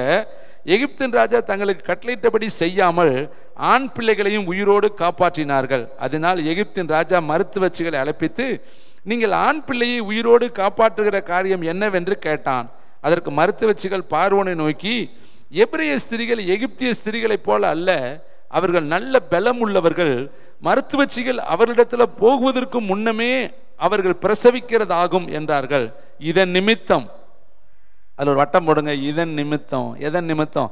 தேவனுக்கு பயந்ததின் நிமித்தம், எபிரேய ஸ்திரீகளுக்கு தயவு செய்ததின் நிமித்தம், எபிரேயருடைய வம்சத்தை வளர வைத்ததின் நிமித்தம், கர்த்தருக்கு அவர்கள் பயந்து கர்த்தருக்கு கீழ்ப்படிந்தது நிமித்தம் தேவன் மருத்துவச்சிகளுக்கு நன்மை செய்தார். ஜனங்கள் பெருகி மிகுதியும் பலத்து போனார்கள். மருத்துவச்சிகள் தேவனுக்கு பயந்ததினால் அவர்கள் குடும்பங்கள் தலைக்கும்படி. உங்க குடும்பம் தலைக்கணுமா? உங்க குடும்பத்தில் ஆசீர்வாதம் வேணுமா? ஒரே ஒரு சீக்ரெட் மேட்டர் என்ன தெரியுமா? கர்த்தருக்கு பயந்து நடங்க, கர்த்தருடைய வார்த்தைக்கு பயந்து நடங்க. கர்த்தர் இதை சொல்லி இருக்கிறாரேன்னு சொல்லி நீங்க எப்பெல்லாம் பயந்து நடக்கிறீங்களோ, பாவத்துக்கு விலக்குகிறீங்களோ, அசுத்தங்களுக்கு விலக்குகிறீங்களோ, விக்கிரகத்திற்கு விலகுகிறீங்களோ, இன்னும் இருக்கக்கூடிய உலக கட்டளைகள் உலக காரியங்களுக்கு நீங்க விலகுறீங்களோ, அப்பெல்லாம் கர்த்தர் உங்க குடும்பத்தை தலைக்கும்படி செய்வார். கைத்தட்டி கர்த்தருக்கு நன்றி சொல்லுங்க. அடுத்து பாருங்களேன், உபாகமம் புஸ்தகம் 10ஆம் அதிகாரம் 13ஆம் வசனம். உபாகமம் 10ஆம் அதிகாரம் 13ஆம் வசனம். எப்ப கர்த்தர் நம்முடைய வாழ்க்கையில நன்மை செய்வாரு? இந்த வசனங்கள் எல்லாம் நம்ம கை கொள்ளும் பொழுதுதான் கர்த்தர் நமக்கு நன்மை செய்வார். உபாகமம் 10ஆம் அதிகாரம் 13ஆம் வசனம். Thank you wonderful the Holy Spirit. வாசிங்க தம்பி. நான் உங்களுக்கு கற்பிக்கிற கர்த்தருடைய கற்பனைகளையும் கட்டளைகளையும் உனக்கு நன்மை உண்டாகும்படி கை கொள்ள வேண்டும் என்பதை அல்லாமல் வேற எதை உன் தேவனாகிய கர்த்தர் உன்னிடத்துல கேட்கிறார். நல்ல கவனிங்க, கற்பனைகளையும் கட்டளைகளையும் உனக்கு நன்மை உண்டாகும்படி கைக்கொள். அப்ப பக்கத்துல சொல்லுங்க, நீ இந்த கட்டளைக்கு கீழ்ப்படிஞ்சேன்னா உனக்கு நன்மை உண்டாகும். தாவீது சொல்றார்ல, கர்த்தர் எனக்கு நன்மை செய்தபடியினால் நான் அவரை பாடுவேன். உனக்கு அவர் நன்மை செய்யணுமா? கற்பனைகளுக்கு கைக்கொள், கட்டளைகளை கைக்கொள். கற்பனைகளும் கட்டளைகளுக்கு நீ நடுங்கு. மல்கியால எழுதுறாரு, கர்த்தருக்குடைய வசனத்துக்கு நடுங்குகிறவனையோ அவர் நோக்கி பார்ப்பார். கர்த்தருக்கு பயந்தவர்கள் ஒருவரை ஒருவர் பேசிக்கொள்வார்கள். கர்த்தர் அதை கவனித்து கேட்பாரா. நீ மனசுக்குள்ள நடுக்கத்தோடு நீ பேசினா கூட கர்த்தருடைய கண்ணு உன்னை பார்க்குமா? எப்படி அருமையான வசனம் பார்த்தீங்களா? நீங்க நடுங்க ஆரம்பிச்சிருங்க. உன்னுடைய இருதயம், ஐயோ பைபிள்ல இப்படி இருக்குதே, கர்த்தர் பரிதானம் வாங்குவது தவறுன்னு சொல்லி இருக்கிறாரு, பாவத்தை பார்ப்பது தவறுன்னு சொல்லி இருக்கிறாரு, இச்சையான காரியங்களுக்கு விலக சொல்லி இருக்கிறாரு, களியாட்டு பாவம் என்று எழுதியிருக்கிறாரு, விக்கிரக ஆராதனை பாவம் என்று எழுதியிருக்கிறாரு, பண ஆசை பாவம் என்று எழுதியிருக்கிறாரு, இந்த வேசிகள் விபச்சார காரியங்கள் பிறருடைய மனைவியினிடத்தில் பிரவேசிக்கிறவன் மதிகட்டவன் எழுதியிருக்கிறாரு, பெண்ணை இச்சையோடு பார்க்கிற எவனும் விபச்சார செய்தாயிற்று என்று எழுதியிருக்கிறாரு. இப்படிலாம் நம்ம வசனத்துக்கு படிச்சுட்டு அந்த வசனத்துக்கு நடுங்கும் பொழுது கர்த்தர் நமக்கு நன்மை செய்ய ஆரம்பிச்சிடுவார். கைத்தட்டி கர்த்தருக்கு நன்றி சொல்லுவோம். அடுத்து பாருங்களே, எஸ்ரா புஸ்தகம் 8ஆம் அதிகாரம் 22ஆம் வசனம். வசனத்தை மட்டுமே நான் நினைப்பூட்டிட்டு கடந்து போகிறேன். தேங்க்யூ வண்டர்ஃபுல் த ஹோலி ஸ்பிரிட். எஸ்ரா எழுதின புஸ்தகம், தேங்க்யூ லார்ட், 8ஆம் அதிகாரம் 22வது வசனத்தை வாசிக்கலாம். பக்க நம்பர் 599 வாசிக்கலாமா? எல்லாரும் சேர்ந்து. எஸ்ரா சொல்ற வார்த்தை, வழியிலே சத்துருவை விலக்கி எங்களுக்கு துணை செய்யும்படிக்கு நான் ராஜாவிடத்தில் சேவகரையும் குதிரைகளையும் கேட்க வெக்கப்பட்டு இருந்தேன். பாருங்களேன், ஒரு மனுஷ உதவிய நாட எஸ்ரா வெக்கப்பட்டார். 599வது பக்கம் எடுத்துட்டீங்களா? அந்த வசனத்தை வாசிங்க. வழியிலே சத்துருவை, பிரச்சனையை, போராட்டத்தை, கஷ்டத்தை, கண்ணீரை விலக்கி எங்களுக்கு துணை செய்யும்படி நான் ராஜாவினிடத்தில் சேவகரையும் குதிரைகளையும் கேட்க வெட்கப்பட்டிருந்தேன். அப்ப மனுஷன்கிட்ட போய் ஒரு உதவியை நாட இவர் வெட்கப்பட்டாராம். ராஜா கிட்ட போய் உதவி கேட்கலாம். நான் போற வழியில எனக்கு நிறைய பிரச்சனை இருக்குது, நீங்க உங்க சேவகரை அனுப்புங்க, குதிரை வீரரை அனுப்புங்க, படை வீரரை அனுப்புங்க, வில் வீரரை அனுப்புங்கன்னு நான் கேட்கறதுக்கு எனக்கு வெக்கமா இருக்கு. ஏன்னா எனக்கு பாதுகாப்பு படை அல்ல, ராஜா அல்ல, எனக்கு பரலோகம் தான் பாதுகாப்பு. அதனால நான் மனுஷன்கிட்ட கேட்க மாட்டேன்னு சொல்லிட்டு அடுத்தவர் சொல்றாரு பாருங்க, எங்கள் தேவனுடைய கரம், கை தட்டுங்க, எங்க தேவனுடைய கரம் தம்மை தேடுகிறவர்கள் எல்லார் மேலும். இப்போ உங்க மேல இருக்கா இல்லையா? நீங்க அவரை தானே தேடி வந்திருக்கிறீங்க, உங்க குடும்பம் அவரை தானே தேடி வந்திருக்குது. அப்போ உங்க மேலேயும் கர்த்தருடைய கரம் இருக்குது. விசுவாசிக்கிறீங்களா? வேதத்துல எத்தனை பேர்த்து மேல கர்த்தருடைய கரம் இருந்துச்சு? அப்போ உங்க மேலேயும் நல்ல அந்த வசனத்தை பாருங்க, நல்ல எங்கள் தேவனுடைய கரம் தம்மை தேடுகிறவர்கள் எல்லார் மேலும் அவர்களுக்கு நன்மையாக இருக்கிறது என்றும். அப்ப கரம் உனக்கு எப்படி இருக்குதான்? நன்மையாக இருக்கு. அப்ப தேவனுடைய கரம் உன் குடும்பத்தின் மேல நன்மை செய்யும்படியே இருக்கு. அந்த கரம் தீமை செய்கிற கரம் அல்ல, உனக்கு கர்த்தர் நன்மை செய்கிறவராகவே உன் கூட இருக்கிறார். உனக்கு எத்தனை தீமை வந்தாலும் அந்த தீமையை கர்த்தர் நன்மையா மாற்றுவார். யோசேப்பு சொன்னார் இல்லையா, நீங்க தீமை செய்ய நினைத்தீர்கள், ஆனால் வெகு ஜனங்களை உயிரோடு காக்கும்படி நீங்க நினைச்சது தீமை, ஆனா அதான் தீமையை கர்த்தர் எப்படி மாத்திட்டார் தெரியுமா? நன்மையா மாத்திட்டார். கைத்தட்டி கர்த்தருக்கு நன்றி சொல்லுங்க. உனக்கு இந்த மாசத்துல எத்தனை தான் உனக்கு தீமையை அவன் அனுப்புனாலும் அந்த தீமையை கர்த்தர் என்னவா மாத்திடுவார் தெரியுமா? நன்மையா மாத்திடுவார். கேரளாவில் நடந்த ஒரு சம்பவத்தை நான் உங்களுக்கு பதிவு செய்ய விரும்புகிறேன். தொட்டண்ணா என்று சொல்லி ஒரு மந்திரவாதியை கேள்விப்பட்டிருப்பீங்க. அவர் செய்த வேலையும் அந்த ஒளிநாடாவில் வெளியிட்டிருக்கிறார். உலகம் அறிந்த ஒரு செய்தி. எலிசபெத் என்ற ஒரு கிறிஸ்தவ பொண்ணு, அந்த பொண்ணை மயக்க பண்ண, அந்த பொண்ணை பிரெயின் வாஷ் பண்ணி பாவ வழிக்கு கொண்டு போவதற்காக ஒரு வாலிப பையன் அந்த தொட்டண்ணா என்ற நபர்கிட்ட போய் அவளை எப்படியாவது என்ன பண்ணணும், என்னுடைய வழிக்கு பாவ வழிக்கு கொண்டுட்டு வரணும், அதுக்கு என்ன சூனியம் செய்யணும், என்ன மந்திரம் செய்யணும், அதுக்கு எவ்வளவு பணம் தேவை, நான் உனக்கு தருகிறேன், ஆனால் அவளை எனக்கு கொள்ளையாய் நான் கொள்ளையாடணும்னு சொல்லி அவன் போய் அந்த மந்திரவாதி கிட்ட பணம் கொடுக்குறான்.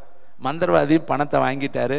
வாங்கிக்கிட்டு அந்த இரவு வேளையில் அவர் மந்திரம் செய்கிறார், சூனியம் செய்கிறார், ஏவல் விடுறார். மந்திரவாதிகள் மந்திரம் தான் செய்வாங்க, அவங்களால நல்லது செய்ய முடியாது, தீமையை தான் செய்ய முடியும், பாவத்தை தான் செய்ய முடியும். திருட வருவான், கொல்ல வருவான், அழிக்க வருவான். ஆனால் அந்த எலிசபெத்துங்கிற பொண்ணு நல்ல ஜெபிக்கிற ஒரு பொண்ணு, நல்ல தேவ பக்தி உள்ள ஒரு பொண்ணு, தேவனை தேடக்கூடிய ஒரு பொண்ணு. இதை கேட்குற வாலிப பிள்ளைகளை உங்களுக்கு தான் சொல்கிறேன், நீங்கள் கர்த்தரை தேடுனா உங்களுக்கு விரோதமாக எத்தனை மந்திரங்கள், எத்தனை யாகங்கள், எத்தனை பில்லிசூனியங்கள் வச்சாலும் அது உங்கள் இடத்துல ஒரு சின்ன அதிர்வலைகளை கூட அது உண்டாக்க முடியாது. ஏன்னா அந்த பிசாசை விட நமக்குள்ள இருக்கிற தேவன் பெரியவர். ஹல்லேலூயா. அந்த பொண்ணுக்கு விடிய விடிய விடிய விடிய மந்திரம் வைத்தார்கள், விடிய விடிய மந்திரம் சொன்னார்கள். நடு சுடுகாட்டில் அமர்ந்து அந்த ஒளிநாடா கிடைச்சா வாங்கி கேட்டு பாருங்க. 1001 மந்திரம் சொன்னா அந்த பொண்ணுடைய மைண்டு என்ன ஆயிரும், மாறிடும். இதை கேட்குற பெற்றோர்கள், ஐயோ உங்களுக்கு நான் ஒரு செய்தியை நான் சொல்ல விரும்புகிறேன். நம்ம பிள்ளைகளுக்கு விரோதமாக எத்தனையோ பேர்கள் இப்படி தவறான காரியங்களை நடப்பிக்கலாம், ஆனால் பாதுகாக்கிற ஒரே ஒருத்தர் தான் கர்த்தர் மட்டும்தான். கைத்தட்டி நம்ம நினைக்கிறோம் நம்ம பிள்ளைகளுக்கு பிரச்சனை இல்லைன்னுங்க. நம்ம பிள்ளைகளுக்கு நிறைய பிரச்சனை வெளியில் இருக்கும். போகிற இடத்துல, படிக்கிற இடத்துல, உட்கார்ற இடத்துல, பழகிற இடத்துல எத்தனையோ பிரச்சனைகள், நமக்கு தெரியாத பிரச்சனைகள் இருக்கும். ஆனால் அதை எல்லாவற்றையும் விலக்கி நம்மளை பாதுகாக்கணும்னா நம்ம இரவும் பகலும் தேவ சமூகத்தில் பிள்ளைகளை ஒப்பு கொடுத்து நம்ம ஜெபிக்கணும். அந்த எலிசபெத்துக்கு தெரியாது, நமக்கு விரோதமாய் மந்திரம் வைத்து கொண்டு இருக்கிறாங்க, சூனியம் வைத்து கொண்டு இருக்கிறாங்க, நம்மை விழுக்காட்டும்படி ஒரு மனுஷன் எழும்பி நமக்கு விரோதமாய் செய்து கொண்டு இருக்கிறான்னு அந்த பொண்ணுக்கு ஒண்ணுமே தெரியாது. அது ராத்திரி வேளையில வீட்டில் ஜெபம் பண்ணிட்டு நிம்மதியாக படுத்திருக்குது. ஆனா அங்க என்ன நடந்துகிட்டு இருக்கு, யாகம் நடந்துகிட்டு இருக்கு, அங்கே சூனியம் நடந்துகிட்டு இருக்கு, அங்க விடிய விடிய மந்திரங்கள் நடப்பித்து கொண்டு இருக்கிறாங்க. 1001வது மந்திரம் சொல்றப்ப அந்த பொண்ணுக்கு என்ன வரணும், மைண்டு மாறணும். அதுதான் அவங்களுடைய பிளானு. ஆனால் 1000 மந்திரம் சொல்லியாச்சு. ஒரு எலும்புச்சம்பளத்தை வச்சு அந்த எலும்புச்சம்பளத்துக்கு எலிசபெத்துன்னு பேர் வச்சு அதுக்கு 1000 மந்திரம் நேரத்தை செலவிட்டு சுடுகாட்டில் உட்காந்து மண்டை ஓட்டு மேலே அந்த மந்திரம் நடந்துக்கிட்டு இருக்கு. ஆனால் 1000 மந்திரம் சொல்லியாச்சு. 1001வது மந்திரத்தை அவன் வாயை திறக்கிற பொழுது நடு ராத்திரியில் 12 மணிக்கு மேலே அந்த மண்டை ஓட்டின் மேலே பயங்கரமான ஒரு பேர் வெளிச்சம், பயங்கரமான ஒளி வந்து அந்த அந்த எலுமிச்சம்பழத்து மேலே இறங்குச்சான். அப்போ அந்த மந்திரவாதி கேட்டானே, இது என்ன வெளிச்சம், இது என்ன வெளிச்சம், இது என்ன வெளிச்சம்? உள்ள இருந்து ஒரு சத்தம் கேட்டுச்சான், வானத்தையும் பூமியும் படைச்ச ஆண்டவராகி இயேசு கிறிஸ்து என்கிற வெளிச்சம். நீ என் பிள்ளைக்கு நீ மந்திரம் வைக்கிறதுனால நானே இந்த இடத்துல இறங்கி இருக்கிறேன். இதை கேட்குற தம்பி, தங்கச்சி, தாயை, தகப்பனே, யுத்தம் கர்த்தருடையது. ஆனால் இந்த பொண்ணுக்கு எதுவுமே தெரியாது. அந்த பொண்ணு அங்கே இருக்குது, அங்கே இந்த காரியம் நடந்துகிட்டு இருக்கு. நம்ம இங்கே இருப்போம். நமக்கு விரோதமாக எத்தனை மனிதர்கள், எத்தனை எரிச்சலின் ஆவிகள், முறுமுறுக்கிற ஆவிகள், மந்திரவாத ஆவிகள், சூனிய ஆவிகள், ஏவலின் ஆவிகள், நம்மை வீழ்த்தும்படி தொழிலுக்கு விரோதமான ஆவிகள், நம்மை முட்டக்கும்படி நமக்கு விரோதமாக எத்தனையோ காரியங்கள் நடந்தாலும் 24 மணி நேரம் நம்மளை பாதுகாக்கிற தேவன், தூங்காமல் உறங்காமல் நம்மளை பாதுகாக்கிறவர், ஒரு நாள் நம்மளை கைவிட மாட்டார். கைத்தட்டி கர்த்தருக்கு நன்றி சொல்லுங்க. எரேமியாவை பார்த்து கர்த்தர் சொன்னார், உன்னை காக்கும்படிக்கு நான் உன்னோடு கூட இருக்கிறேன். அப்ப நமக்கு விரோதமா எவ்வளவோ காரியம் இருக்குதுங்க. அந்த மந்திரவாதி இப்ப மனம் திரும்பி அவரு தான் இந்த காரியத்தை எல்லாம் ஓப்பனா சொல்றாரு. அப்புறம் தான் எலிசபெத்துக்கே தெரியும், ஓ இப்படி எல்லாம் நடந்துச்சான். இன்னைக்கு உங்களுக்கு தெரியாம நிறைய காரியம் நடக்கும். எத்தனையோ காரியங்கள் உங்களை வீழ்த்தும்படி, உங்கள் தொழிலை வீழ்த்தும்படி, உங்கள் குடும்பத்தை அழிக்கும்படி, உங்கள் குடும்பத்தை உடைக்கும்படி, கணவன் மனைவிக்குள்ள இருக்கிற அன்பை உடைக்கும்படி, பிள்ளைகளுக்குள்ள ஆபத்துக்களை உருவாக்கும்படி, விபத்துக்களை உருவாக்கும்படி, பயங்கரமான தொழில் நஷ்டங்களை உருவாக்கும்படி நிறைய பாதாளத்தின் வல்லமைகள் ஏறி கிரி செய்து கொண்டு இருக்கு. தம்பி, தங்கச்சி, தாய, தகப்பனே, அது துர் மனுஷர்கள், துர் ஆலோசனைக்காரர்கள். பாருங்க, வேதத்துல சீமோன் என்ற மாய வித்தைக்காரன் இருந்தானா. அவன் மந்திர வித்தையினால ஜனங்களை பிரமிக்க பண்ணி கொண்டிருந்தானா. அவனுக்கு நேராய் ஜனங்கள் ஈர்க்கப்பட்டார்கள் என்று வேதம் சொல்கிறது. இப்படியெல்லாம் இருந்தாலும் கர்த்தர் நம்மை பாதுகாக்க அவர் யாரா இருக்கிறார்? வல்லமை உள்ளவர். கைதட்டி கர்த்தருக்கு நன்றி சொல்லுங்க. அவன் சொல்றான் பாருங்க, இந்த வசனத்தை ப்ராஃபட்டிக்கா எழுதி, எங்கள் தேவனுடைய கரம், எல்லாரும் சேர்ந்து சொல்லுங்க, எங்கள் தேவனுடைய கரம் தம்மை தேடுகிறவர்கள் எல்லாரும் மேலும் அவர்களுக்கு நன்மையா இருக்கிறது என்றும், அவருடைய வல்லமையும் அவருடைய கோபமும் அவரை விட்டு விலகுகிறவர்கள் எல்லார் மேலும் இருக்கிறது என்றும் நாங்கள் ராஜாவுக்கு சொல்லி இருந்தோம். அப்ப ஒருத்தருக்கு நன்மையா இருக்குதான், ஒருத்தருக்கு கோபத்தை உண்டாக்கும்படி இருக்கிறது என்று சொல்லி வேதம் சொல்றது. நீ தேடினேன்னா உனக்கு நன்மை, நீ அவரை விட்டு விலகினால் அவருடைய கோபம் அவரை விட்டு விலகுகிறவர்கள் எல்லார் மேலும் இருக்குது. ரெண்டுமே இருக்குதுங்க. இன்னைக்கு நிறைய பேர் சாபத்துக்கு உட்பட்டு இருக்கிறாங்க. சாமுவேல் ஜெபம் பண்ணாலும் சரி, மோசே ஜெபம் பண்ணாலும் சரி, தானியேல் ஜெபம் பண்ணாலும் சரி, நான் கேட்கவே மாட்டேன்ப்பா, அவனுக்கு எதுக்கு நீ ஜெபம் பண்றேங்கிறார். அப்ப எந்த அளவுக்கு தேவனுடைய கோபாக்கினைக்கு உள்ளவங்களா இருக்காங்க. அந்த பட்டணத்தின் மேல மனம் இறங்க மாட்டேங்கிறார். அந்த அளவுக்கு அந்த பட்டணம் சாபத்துக்கு உட்பட்ட பட்டணம். அப்ப காரணம் என்னன்னா, கர்த்தரை விட்டு விலகுகிறவர்கள், கர்த்தருக்கு விரோதமாய் செய்கிறவர்கள், கர்த்தருக்கு விரோதமாய் துணிகரமான பாவம் செய்கிறவர்களுக்கு எப்படி இருக்குதான், அது ஆபத்தை உண்டாக்கக்கூடியதா இருக்குதான். கர்த்தரை பற்றி கொள்ளுகிறவர்களுக்கோ நன்மையை கொடுக்கக்கூடியதா இருக்குதான். அப்ப கர்த்தர் எப்படிப்பட்டவர்? பற்றி கொள்ளு, நன்மை கிடைக்கும். நல்லா சொல்லுங்க. யாக்கோப்பு ஜெபம் பண்ணினால் நன்மை கிடைச்சிச்சு. அடுத்து மருத்துவச்சிகள் நன்மை செய்தார்கள், தேவனுடைய பிள்ளைகளுக்கு உதவி செய்தார்கள், கர்த்தர் அவர்களுக்கு நன்மை செய்தார். இங்க உபாகத்துல வாசிக்கிறோம், கற்பனைகளையும் கட்டளைகளையும் கைக்கொள், அப்பொழுது உனக்கு நன்மை கிடைக்கும். எஸ்ரா புஸ்தகத்துல வாசிக்கிறோம், தம்மை தேடுகிற எல்லாருக்குமே கர்த்தர் நன்மை செய்கிறார். கைத்தட்டி கர்த்தருக்கு நன்மை. உங்களுக்கும் அவர் நன்மை செய்வார். இன்னும் பார்த்தீங்கன்னா நிறைய நெகேமியா புஸ்தகத்துல அவர் அவ்வளவு ஊழியத்தை செஞ்சுட்டு கடைசியில ஒரு வார்த்தை சொல்றாரு, எனக்கு நன்மை உண்டாக என்ன நினைச்சால். நம்மளும் ஊழியத்தை முடிச்சுட்டு போய் என்ன தெரியுமா சொல்லணும், அதை கொடுங்க இதை கொடுங்க நான் கேட்கக்கூடாது.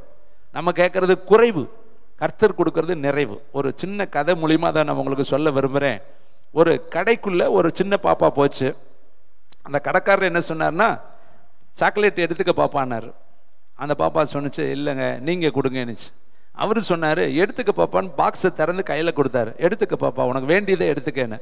ஆனால் அந்த பாப்பா எடுக்கவே மாட்டேன்ருச்சு. அவர் கேட்டார், ஏன் பாப்பா எடுத்துக்க மாட்டேங்கிற, நீங்கள் கொடுங்கன்னுச்சு. உடனே அவர் என்ன பண்ணார், உள்ள கையை விட்டு அள்ளி ஒரு கை நிறைய போட்டாராம். சிரிச்சிச்சு அந்த பாப்பா. அப்போ அவர் கேட்டார், ஏன் பாப்பா சிரிக்கிறேன்னு. நான் எடுத்திருந்தா 1 எடுத்திருப்பேன், 2 எடுத்திருப்பேன், நீங்களா கொடுத்ததுனால நிறைய போட்டீங்க, அதனால தாங்க நாங்கள் அமைதியாக இருந்தேன்னுச்சான். கைத்தட்டி கர்த்தருக்கு நன்றி சொல்லுங்க. நீ எடுத்திருந்தா எத்தனை எடுத்திருப்ப? 1 2 தானே எடுத்திருப்ப.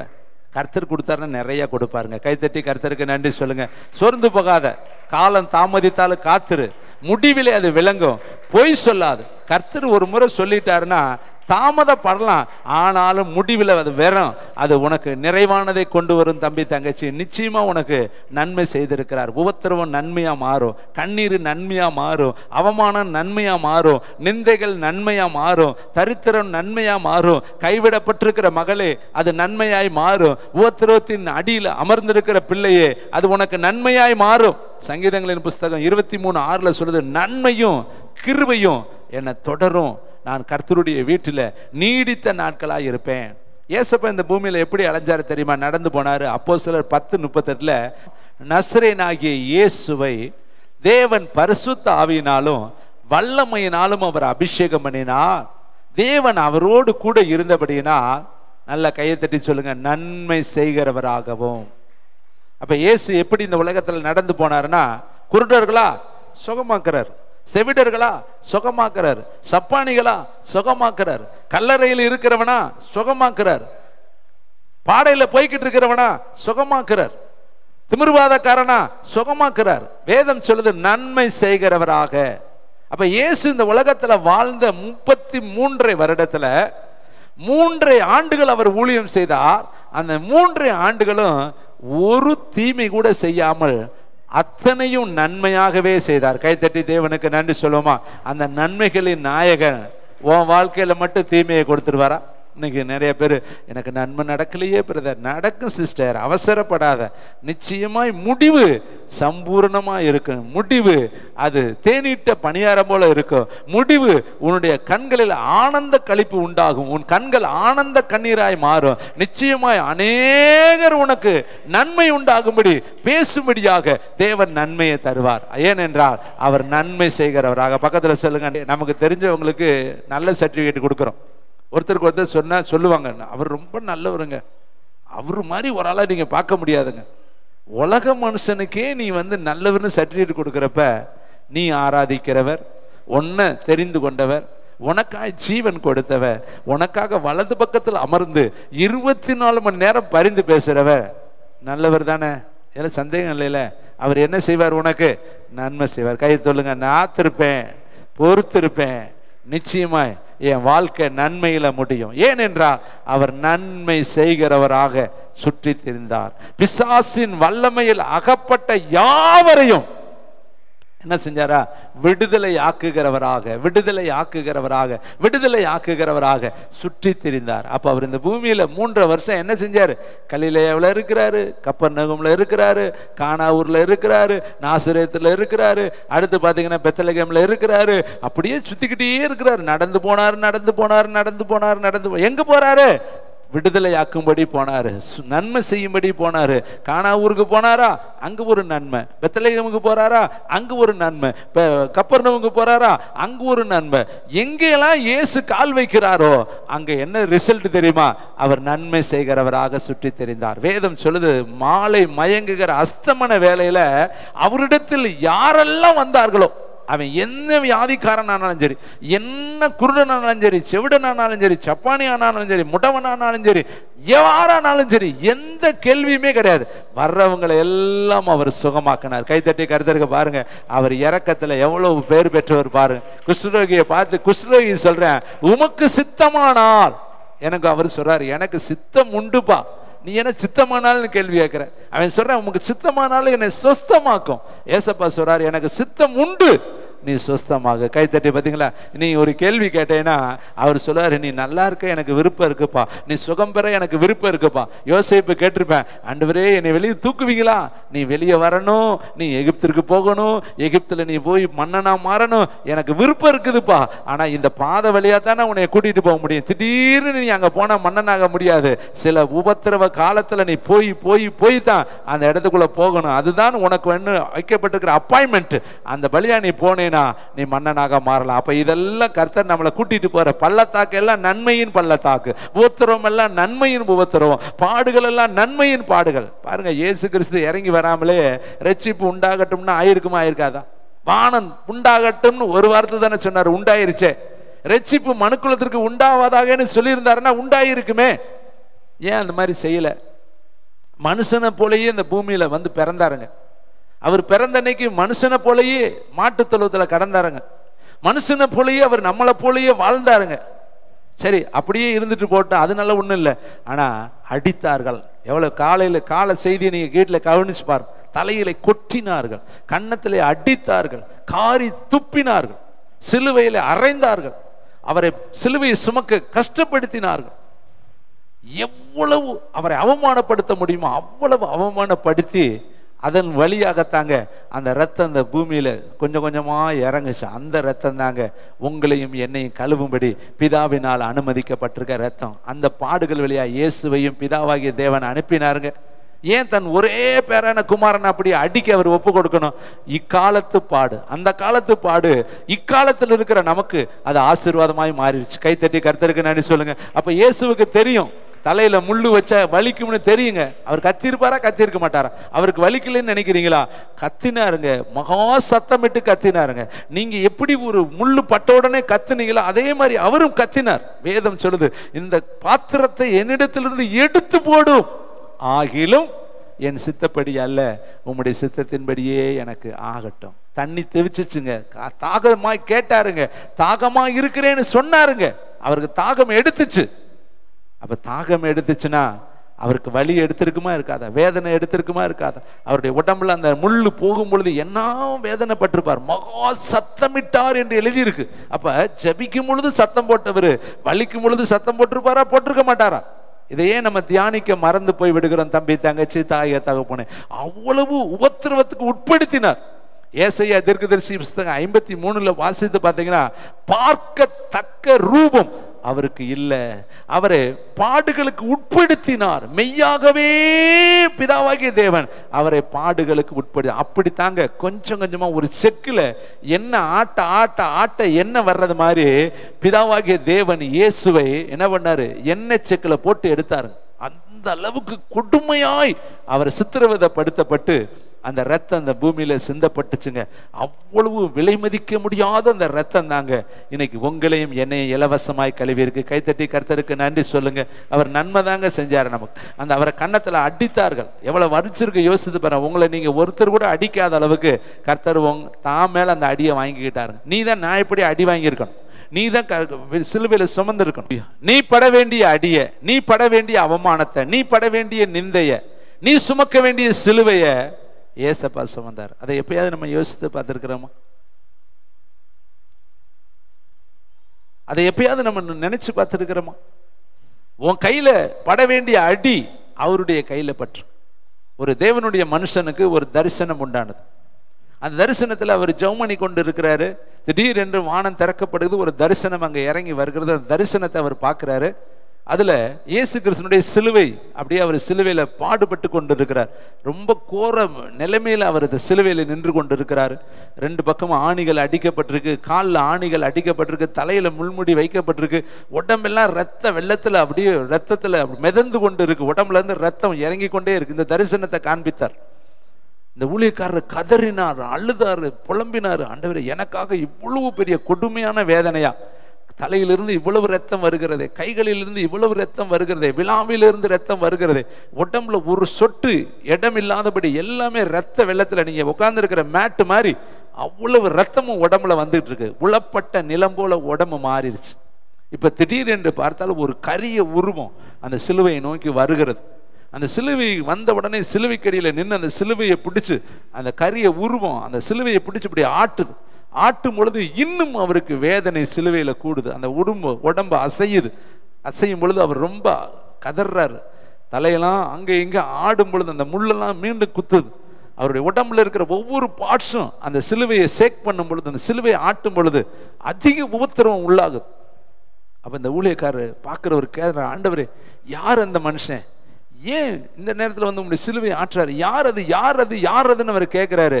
அந்த சிலுவையிலிருந்து ஒரு சத்தம் வர, நீயே அந்த மனுஷன், நீயே அந்த மனுஷன், நீயே அந்த மனுஷன்.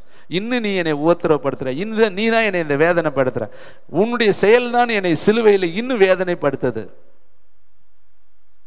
தாவீது கிட்ட நாத்தான் தீர்க்கதரிசி ஒரு நாள் வருகிறார். வந்து ஒரு பழமொழி சொல்றாரு. ஒருத்தனுக்கு ஒரே ஒரு ஆட்டுக்குட்டி இருந்துச்சு, ஒருத்தனுக்கு நிறைய ஆட்டுக்குட்டி இருந்துச்சு. நிறைய ஆட்டுக்குட்டி வச்சிருக்கிற என் வீட்டுக்கு ஒரு நாள் விருந்தாடி வந்தாங்க. அப்ப என்ன பண்ணினாரு, அந்த பெரிய ஆட்டுக்குட்டி, நிறைய ஆட்டுக்குட்டி வச்சிருக்கிறவன் தான் வீட்டு மந்தையில் ஒரு ஆட்டுக்குட்டியை பிடிக்காம அந்த ஒரு ஆட்டுக்குட்டி வச்சிருக்கான் பத்தியா, அந்த ஒரு ஆட்டுக்குட்டியை எடுத்து பலி செலுத்திட்டான், விருந்து கொண்டாடிட்டான். இதை கேட்ட உடனே தாவீது ஆலோசனை சகோதரன், அவன் மரணத்திற்கு பாத்திரன், இது நியாயமற்ற ஒரு செயல். அந்த தீர்க்கதரிசி சொல்றாரு, நீதான் அந்த மனுஷன், நீதான் அந்த மனுஷன், நீதான் அந்த மனுஷன். அந்த ஒத்த ஆட்டுக்குட்டியை எடுத்துக்கிட்டவன் நீதான். உனக்கு எத்தனையோ மனைவிகள், உனக்கு எத்தனையோ காரியத்தை நான் கொடுத்திருக்கிறேன், இன்னும் கேட்டிருந்தாலும் நான் கொடுத்திருப்பேன். ஆனா உரியா தன்னுடைய மடியில வைத்திருந்த ஒன்ன அவனை கொன்னுட்டு நீ எடுத்துட்டியப்பா, நீதான் அந்த மனிதன். இதை கேட்கிற தம்பி, தங்கச்சி, தாயே, தகப்பனே, கர்த்தருடைய வார்த்தை நம்மளை நோக்கி வருது. இவ்வளவு பாடுகளை உனக்காகத்தானே, என் கைகளிலிருந்து வருகிற ரத்தம், என் தலையிலிருந்து வருகிற ரத்தம், என் விழாவிலிருந்து வருகிற ரத்தம் உனக்கு நன்மை செய்யும் பொருட்டு தானே நான் இவ்வளவு பாடுகளை நான் சகித்திருக்கிறேன். ஆனா இன்னமும் நீ வார்த்தையால் என்னை வேதனைப்படுத்தி கொண்டு இருக்கிறிய, மனதால் என்னை வேதனைப்படுத்தி கொண்டு இருக்கிறிய, உணர்வால் என்னை வேதனைப்படுத்தி கொண்டு இருக்கிறிய, உன் செயலால் என்னை வேதனைப்படுத்தி கொண்டு இருக்கிறிய. அந்த ஊழியக்காரர் கத்துனாரு, நானா நானா, நீதான் நீதான் நீதான் என்னை இன்னும் கஷ்டப்படுத்துற. அன்னைக்கு பவுலுக்கு கர்த்தர் தரிசனமாய் சொன்னாரு, நீர் யார் ஆண்டவரேன்னு கேட்கிறான், நீ துன்பப்படுத்துகிற இயேசு. இன்னைக்கு நம்ம அவரை துன்பப்படுத்துறோமா, சந்தோஷப்படுத்துறோமா? ஒரே ஒரு நிமிஷம் யோசித்து பாரு தம்பி. நீ ஏதாவது ஒரு தவறான செயல் செய்யும் பொழுது இயேசுவை மீண்டும் நீ கன்னத்தில் அறைகிற, வேதத்தை நீ புறக்கணிக்கும் பொழுது மீண்டும் அவரை நீ எட்டி உதைக்கிற, இயேசுவுக்கு விரோதமான ஒரு பாவம் அவருடைய முகத்துல நீ காரி துப்புற. அவர் நன்மை தானே உனக்கு செஞ்சிருக்கிறார். ஏசப்பா இல்லைன்னு உன் வாழ்க்கை இன்னைக்கு நரகத்துக்குள்ள சொந்தமா இருக்கும்.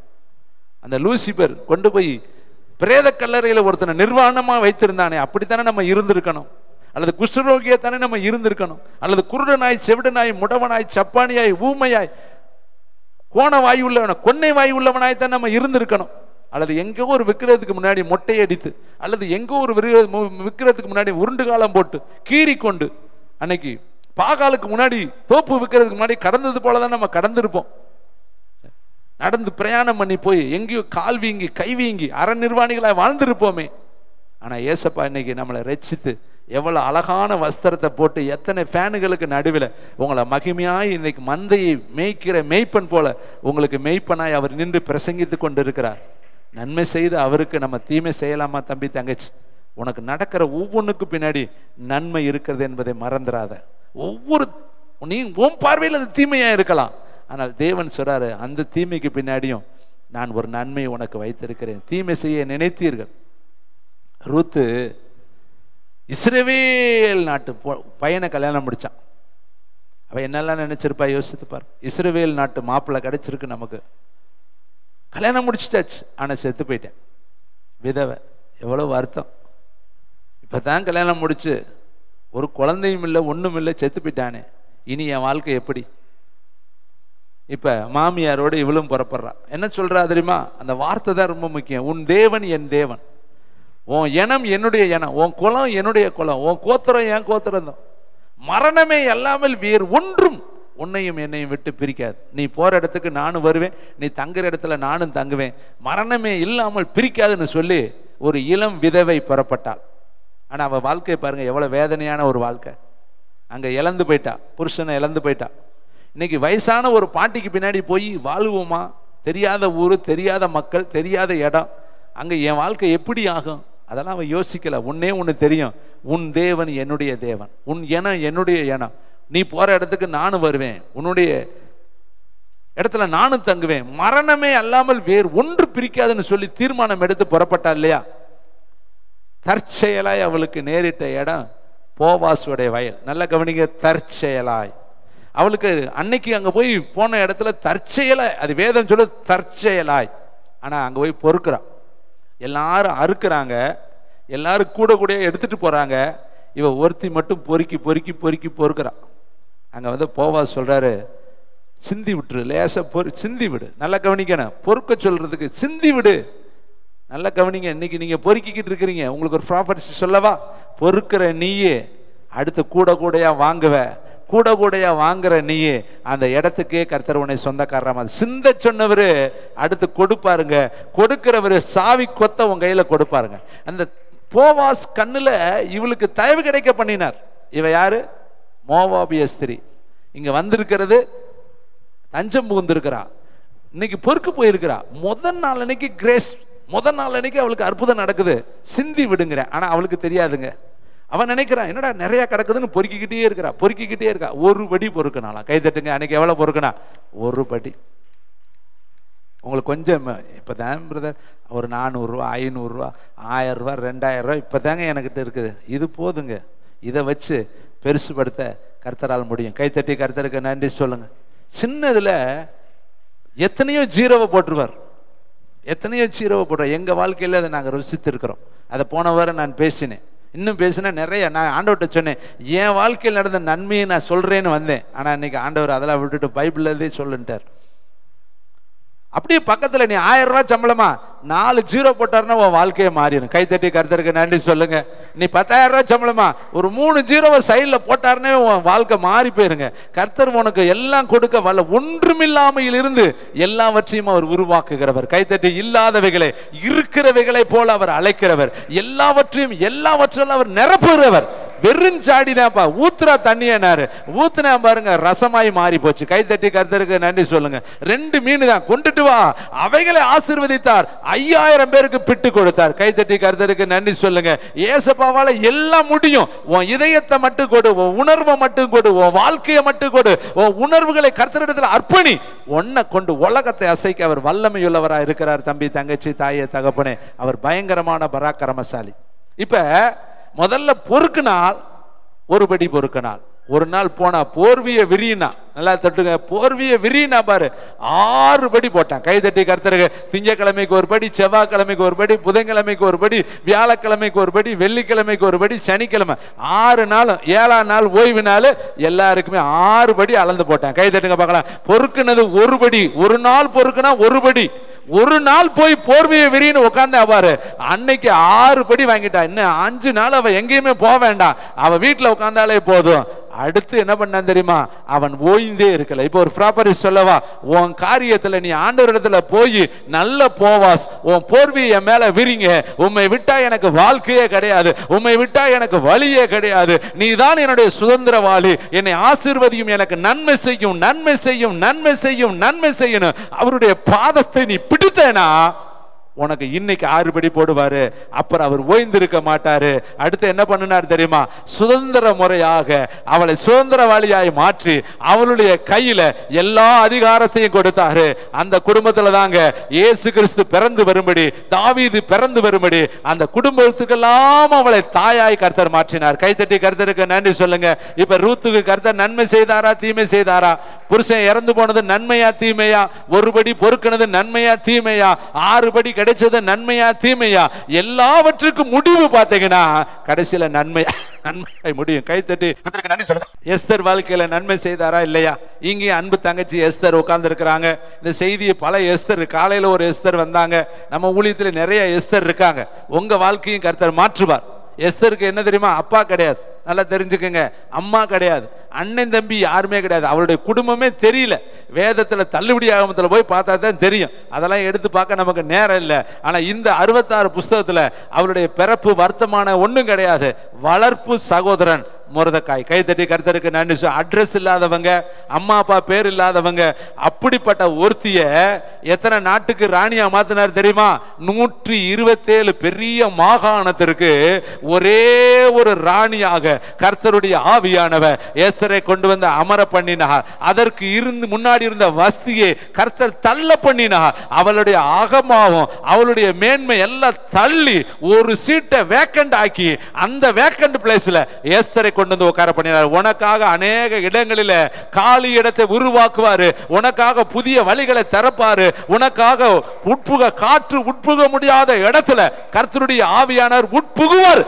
நான் விசுவாசிக்கிறேன். ஏன்னா நான் அனுபவித்திருக்கிறேன். எனக்காக எத்தனையோ காரியத்தை செய்திருக்கிறாரு, உனக்காகவும் செய்வாரு. இந்த ஊழியத்தில் நீ ஜீவனை பணைய வைத்து உன் முழங்கால்களை மூண்டி அந்தரங்கத்தில் இருக்கிற பிதாவை நினைக்கி நீ ஜெபிக்கிறபடினா உனக்கு அவர் வெளியரங்கமான அநேக இடங்களில் நீ உத்தமி என்பதை அவர் நிரூபிப்பாரு. நீ குணசாலி என்பதை அவர் நிரூபிப்பாரு. நீ உண்மையான ஸ்தானாதிபதி என்பதை அவர் நிரூபிப்பாரு. ரிசல்ட் இப்பயே நான் சொல்றேன், உனக்கு நன்மை நன்மை நன்மை நன்மை. வேறு ஒன்று என் கையில தேவனுடைய கரத்திலிருந்து வராது.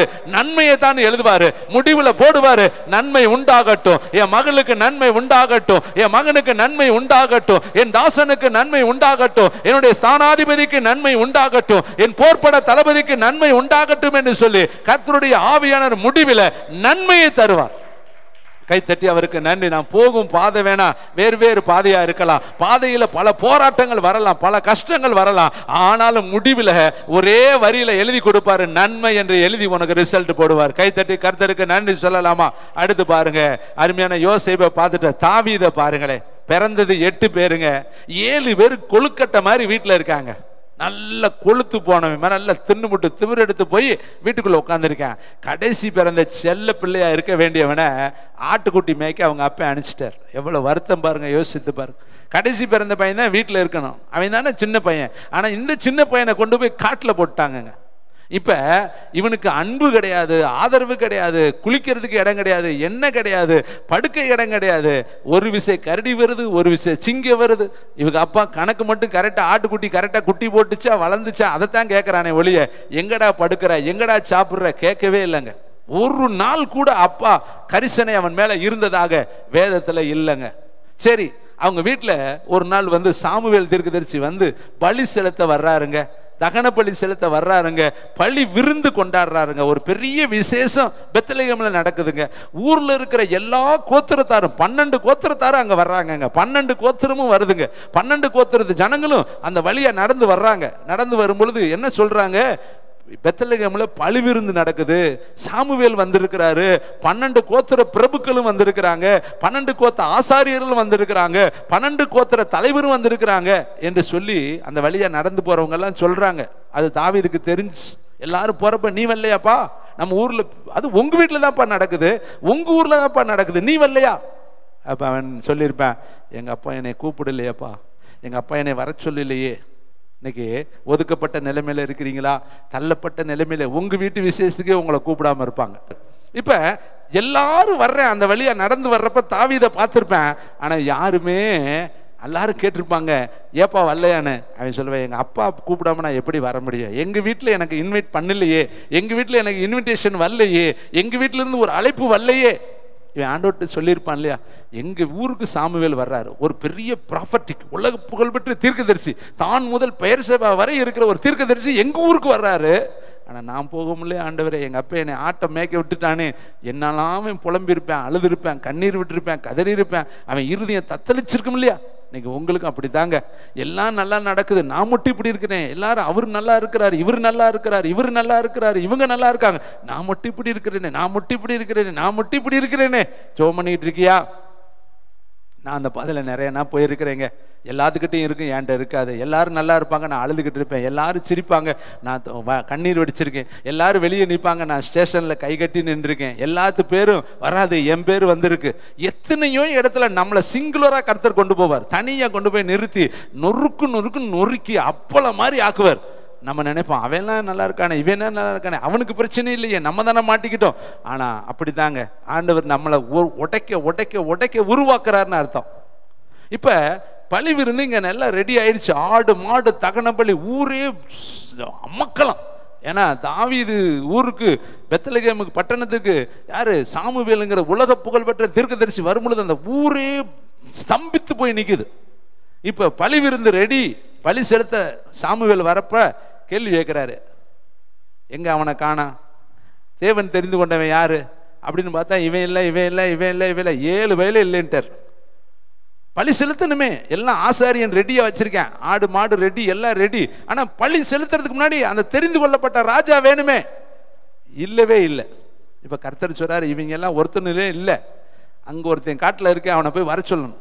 இப்ப ஈசாயை பார்த்து தாவீது கேட்கிறாரு, சாமுவேல் கேட்கிறாரு, இவ்வளவு தானா உன் பிள்ளைகள்? அப்பத்தான் சொல்றேன், எக்ஸப்ட் இன்னொருத்தர் இருக்கிறேன், அவனை நான் கூப்பிடல, அவன் எங்கே இருக்கேன்? ஆடு மேய்ச்சிக்கிட்டு உட்காந்துருக்கேன். நான் அவனை ஆடு மேய்க்க அனுப்பிட்டேன். நான் உன்கிட்ட என்னப்பா சொன்னேன்? உன் பிள்ளைகள் எல்லாரும் இருக்கணும்னு சொன்னல, நீ ஏன் அனுப்புன? முதல்ல அவனை வர சொல், நான் பழி செலுத்த மாட்டேன்னு. பழி அந்த இடத்துல உட்கார்ந்துருந்தவர் எந்திரிச்சு அங்கிட்டு போய் உட்காந்துக்கிட்டார். போ, இப்போ என்ன ஆகும்? நான் திடீர்னு இறங்கி போயிட்டேன்னா என்ன ஆகும்? நான் யோசித்து பாருங்க. பிரசங்கிக்கிற வேண்டிய நான் டப்புன்னு வெளியே போயிட்டேன்னா நீங்கள் என்ன ஆவீங்க? என்ன ஆச்சு ஐயாவுக்கு? தப்பு பண்ணிட்டாரோ? வீட்டில் சண்டையோ? முகம் சரியில்லையே? நான் அப்பயே நினைச்சேன் ஏதோ ஒரு ராங் மிஸ்டேக். எத்தனை பிரச்சனை! இப்போ அங்கே அந்த ஊரே நடுங்குற, ஏதோ தப்பு நடக்குது, ஏதோ தப்பு நடக்குது. பழி ரெடி, தீ பூண்டியாச்சு, ஆனால் செலுத்த மாட்டேங்கிறாரே, ஓடிட்டாரே. ஏன் அவனை எவனோ ஒருத்தன் ஆடு மேய்க்கிறவனை போய் கூப்பிட சொல்லியிருக்காரு, அந்த வீட்டில் எது தப்பு இருக்குதோ? எத்தனை லட்சக்கணக்கான கேள்விகள் அங்கே நடந்துகிட்டு இருக்கு. இப்போ ஈசாயிக்கு வேற வழியே இல்லை. நல்லா கவனிங்க, வழி இல்லாத ஒரு சூழ்நிலையில கர்த்தர் உன்னை மேன்மைப்படுத்துவார். கைத்தட்டி ஈசாயி ஒரு லெட்டர் அனுப்புறாரு. டே சாவிது, உடனே வா, உன்னையே தான் சாமுவேல் பார்க்கணுமா, நீ வந்தா தான் பழி செலுத்துவாராம், நீ வா. இப்ப விழுந்து அடிச்சு எல்லாம் 7 பேரும் ஓடி இருப்பேன், ஊர்ல இருக்கிற படையெல்லாம் ஓடி இருக்கு, ஊர்ல தலைவர்லாம் ஓடி இருப்பேன். வந்து தோலாடா, அவன் என்ன கோலத்துல வந்திருப்பேன்? பங்கர பயலா வந்திருப்பேன். கை தட்டுங்க பார்க்கலாம். ஆடு மேய்க்கிறவன் அரண்மனையில இருந்தா வந்தேன், ட்ரெஸ் போட்டிருப்பானா? நான் நினைக்கிறேன் அப்படியே ஆடு மேய்க்கிற கோலத்தோடு வர்றாங்க. அவன் முன்னாடி கர்த்தர் சொல்ற வார்த்தை, நீ எழுந்து இவனை அபிஷேகம் பண்ணு. கைத்தட்டி கர்த்தருக்கு நன்றி சொல்ல. அப்பா முன்னாடி, அன்னை முன்னாடி, ஊர்க்காரை முன்னாடி, ஊர்ல இருக்கிற அத்தனை தலைவர்கள் முன்னாடி, 12 கோத்திரத்தில் நிற்கக்கூடிய தலைவர்கள் முன்னாடி, 12 கோத்திரத்தில் இருக்கிற அத்தனை பிரபுக்கள் இருக்கிறாங்க. அவர்கள் மத்தியில உலக புகழ்பெற்ற தீர்க்கதரிசியாகிய சாமுவேலு ஆடு மேய்த்த ஒரு சாதாரண மனிதனை அபிஷேகம் பண்ணி சொல்றாரு, நீதான் சமஸ்த இஸ்ரவேலுக்கு ராஜா, கர்த்தரால் தெரிந்து கொள்ளப்பட்டவன் சொல்லி கர்த்தருடைய அபிஷேகம் அவன் மேல ஊற்றப்பட்டுச்சு. அவங்க அப்பா அன்னைக்கு அவனை ராஜாவாத்தா ஏற்றுக்கொள்ளணும், அன்னைங்கள் அவனை ராஜாவாத்தா ஏற்றுக்கொள்ளணும், பெத்லகேம் பட்டணத்தார்கள் அவனை ராஜாவாத்தா ஏற்றுக்கொள்ளணும். ஏன்னா சொன்னவர் உலக புகழ்பெற்ற தீர்க்கதரிசி. அத்தனை பேத்துக்கு மத்தியில கர்த்தர் தாவீதை கனம் பண்ணினார். கைத்தட்டி கர்த்தருக்கு. அதுக்கு முன்னாடி கனவீனமானவன், தள்ளப்பட்டவன், புறக்கணிக்கப்பட்டவன், ஒதுக்கப்பட்டவன், வீட்டுக்குள்ள வரக்கூடாது என்று தள்ளப்பட்டவன், அவனை கர்த்தரே வீட்டுக்கு கூட்டிட்டு வந்தாருங்க. அப்படியே விட்டுட்டாரா? அடுத்து ஒரு செய்தி வருது. ராஜா சாமுவேல், சவுலு உன் பிள்ளைய வர சொல்றாரப்பா, வீச வாசிப்பானாம்ல, அவன் வாச்சான பிசாசெல்லாம் ஓடுமாம்ல, தயவு செய்து உன் பிள்ளைய அனுப்பு. அடுத்து எங்க போறேன்? ராஜாங்கத்துக்குள்ள போறேன். கை தட்டுங்க. அப்பா தாங்க அனுப்புறாரு. அப்பா கையாலேயே வீட்டுக்கு வந்தேன், அப்பா கையாலேயே ராஜாங்கத்துக்குள்ள போனேன். அங்க போனவன் அத்தோடு அவன் பெரிய ஆளாமாயிட்டான். கர்த்தர் தூக்கிட்டாரு பாருங்க, டாப் டு டாப். எங்க? நேர ஆட்டு மந்தையில இருந்து வீட்டுக்கு வந்தேன், வீட்டு மந்தையில இருந்து ராஜாங்கத்துக்குள்ள போனேன், ராஜாங்கத்துல இருந்து சமஸ்த இஸ்ரவேலுக்கு ராஜாவாக 40 ஆண்டுகள் ஆண்டான். கை தட்டுங்க. ஒரு மனுஷனும் அவன் பக்கத்துல நெருங்க முடியல. அவன் தாங்க யுத்தத்துல தலை சிறந்தவன், அவனுக்கு நிகரானவனே அதுக்கு பின்னாடி எவனுமே வரல. எல்லாருமே தாவீதினுடைய வம்சம் தான் சொல்லப்பட்டிருக்க ஒழிய தாவீது மிஞ்சக்கூடிய நபரே கிடையாதுங்க. கர்த்தர் அப்படி டாப் டு டாப் உயர்த்திட்டாரு. அப்ப என் வாழ்க்கையில் நடந்த தீமையெல்லாம் முடிவில் என்னவா மாறிச்சு? ஹலோ சொல்லுங்க பார்க்கலாம், சொல்லுங்க. உங்க மேல கை வச்சு, எனக்கு நன்மை செய்வார், எங்க அப்பா நன்மை செய்வார்னு சொல்லுங்க. எங்க அப்பா எனக்கு கட்டாயம் நன்மை செய்வார். எங்க அப்பா உயிரோடு இருக்கிறார், அவர் மறுத்தது உண்மை, ஆனால் உயிரோடு இருக்கிறார். நான் பிரசங்கிக்கிற எனக்கு மில்லியன் நன்மை செஞ்சிருக்கிறாருங்க. நன்மைக்கு அளவே கிடையாது. ஒவ்வொரு நாளும் அவர் நன்மை செய்யறதுனால தாங்க நான் நிக்க முடியுது, பிரசங்கிக்க முடியுது. இந்த இடத்துல நான் உயிரோடு நிற்பதற்கு காரணம் அவர் எனக்கு செய்த நன்மை. உட்கார்ந்து இருக்கிறதுக்கு காரணம் அவர் உனக்கு செய்திருக்கிற நன்மை. இந்த நன்மையில் தேவன் உனக்கு தீமை செய்யவே மாட்டாரு. உன்னை எல்லாரும் தள்ளலாம், எல்லாரும் புறக்கணிக்கலாம், எல்லாரும் ஒதுக்கலாம், நீ கடன் தொல்லையில கஷ்டப்படலாம், கண்ணீர் வடிக்கலாம், அவமானப்படலாம், நிந்திக்கப்படலாம். ஆனால் ராஜாதி ராஜன் தள்ளப்பட்ட குழியில் இருந்து உன்னை வெளியே கொண்டு வருவாரு. சிங்க கெபியில கடக்கிற உன்னை வெளியே கொண்டு வருவாரு. துரத்தப்பட்டிருக்கிற உன்னை வீடு தேடி கூட்டிட்டு வருவாரு. எந்த இடத்துல நீ துக்கித்து படுத்தையோ, அவமானப்பட்டு படுத்தையோ, நிந்தித்து படுத்தையோ, வேதனைப்பட்டு படுத்தையோ, அதே இடத்திலிருந்து ஏறி வா என்று சொல்லி உன்னை 127 நாடுகளுக்கு ராணி என்று சொல்லி பிரகடனப்படுத்துவாரு. ஒரு அனாதைய, ஒரு அட்ரஸ் இல்லாதவள, ஒரு தகுதி இல்லாதவள, ஒரு குவாலிஃபைடு இல்ல, அவளுக்கு ஒரு பட்டம் கிடையாது, ஒரு படிப்பு கிடையாது, அவளுக்கு பின்னாடி ஒரு ஆட்கள் கிடையாது, அப்படிப்பட்ட ஒரு அனாதைய 127 நாடுகளுக்கு ரூபதியாக, ராணியாக என் தேவனால் உயர்த்த முடியும் என்று சொன்னா, இங்கு உட்கார்ந்திருக்கிற உன்னையும் என் தேவனால் உயர்த்த முடியும். முடியும், உனக்கும் அவரால் நன்மை செய்ய முடியும். ஏனென்றால் அவர் நன்மை செய்கிறவராக, பிசாசின் வல்லமை அகப்பட்ட யாவரையும் அவர் விடுதலையாக்குகிறவராய் சுற்றி திரிகிறார். எல்லாரும் ஜெபிக்கும்படி எழும்பி நிற்கலாம். தானியேலுக்கு நன்மை செய்தாரு, யோசேப்புக்கு நன்மை செய்தாரு, பவுலுக்கு நன்மை செய்தாரு. இதை கேட்கிற உனக்கும் எனக்கும் நமக்கும் இந்த ஆடியோவில் வீடியோவில் பார்க்கிற அத்தனை பேர்களுக்கும் அவர் நன்மை செய்கிற கர்த்தர். எல்லாரும் எழும்பி நின்று பரலோகத்துக்கு நேர கரங்களை உயர்த்தி அந்த தெய்வத்துக்கு நன்றி சொல்லுவோம். நல்ல பிதாவே, இந்த சத்தம் கேட்கிற அத்தனை இடத்துலையும் ஒரு எழுப்புதல் மழை வரட்டு ராஜா.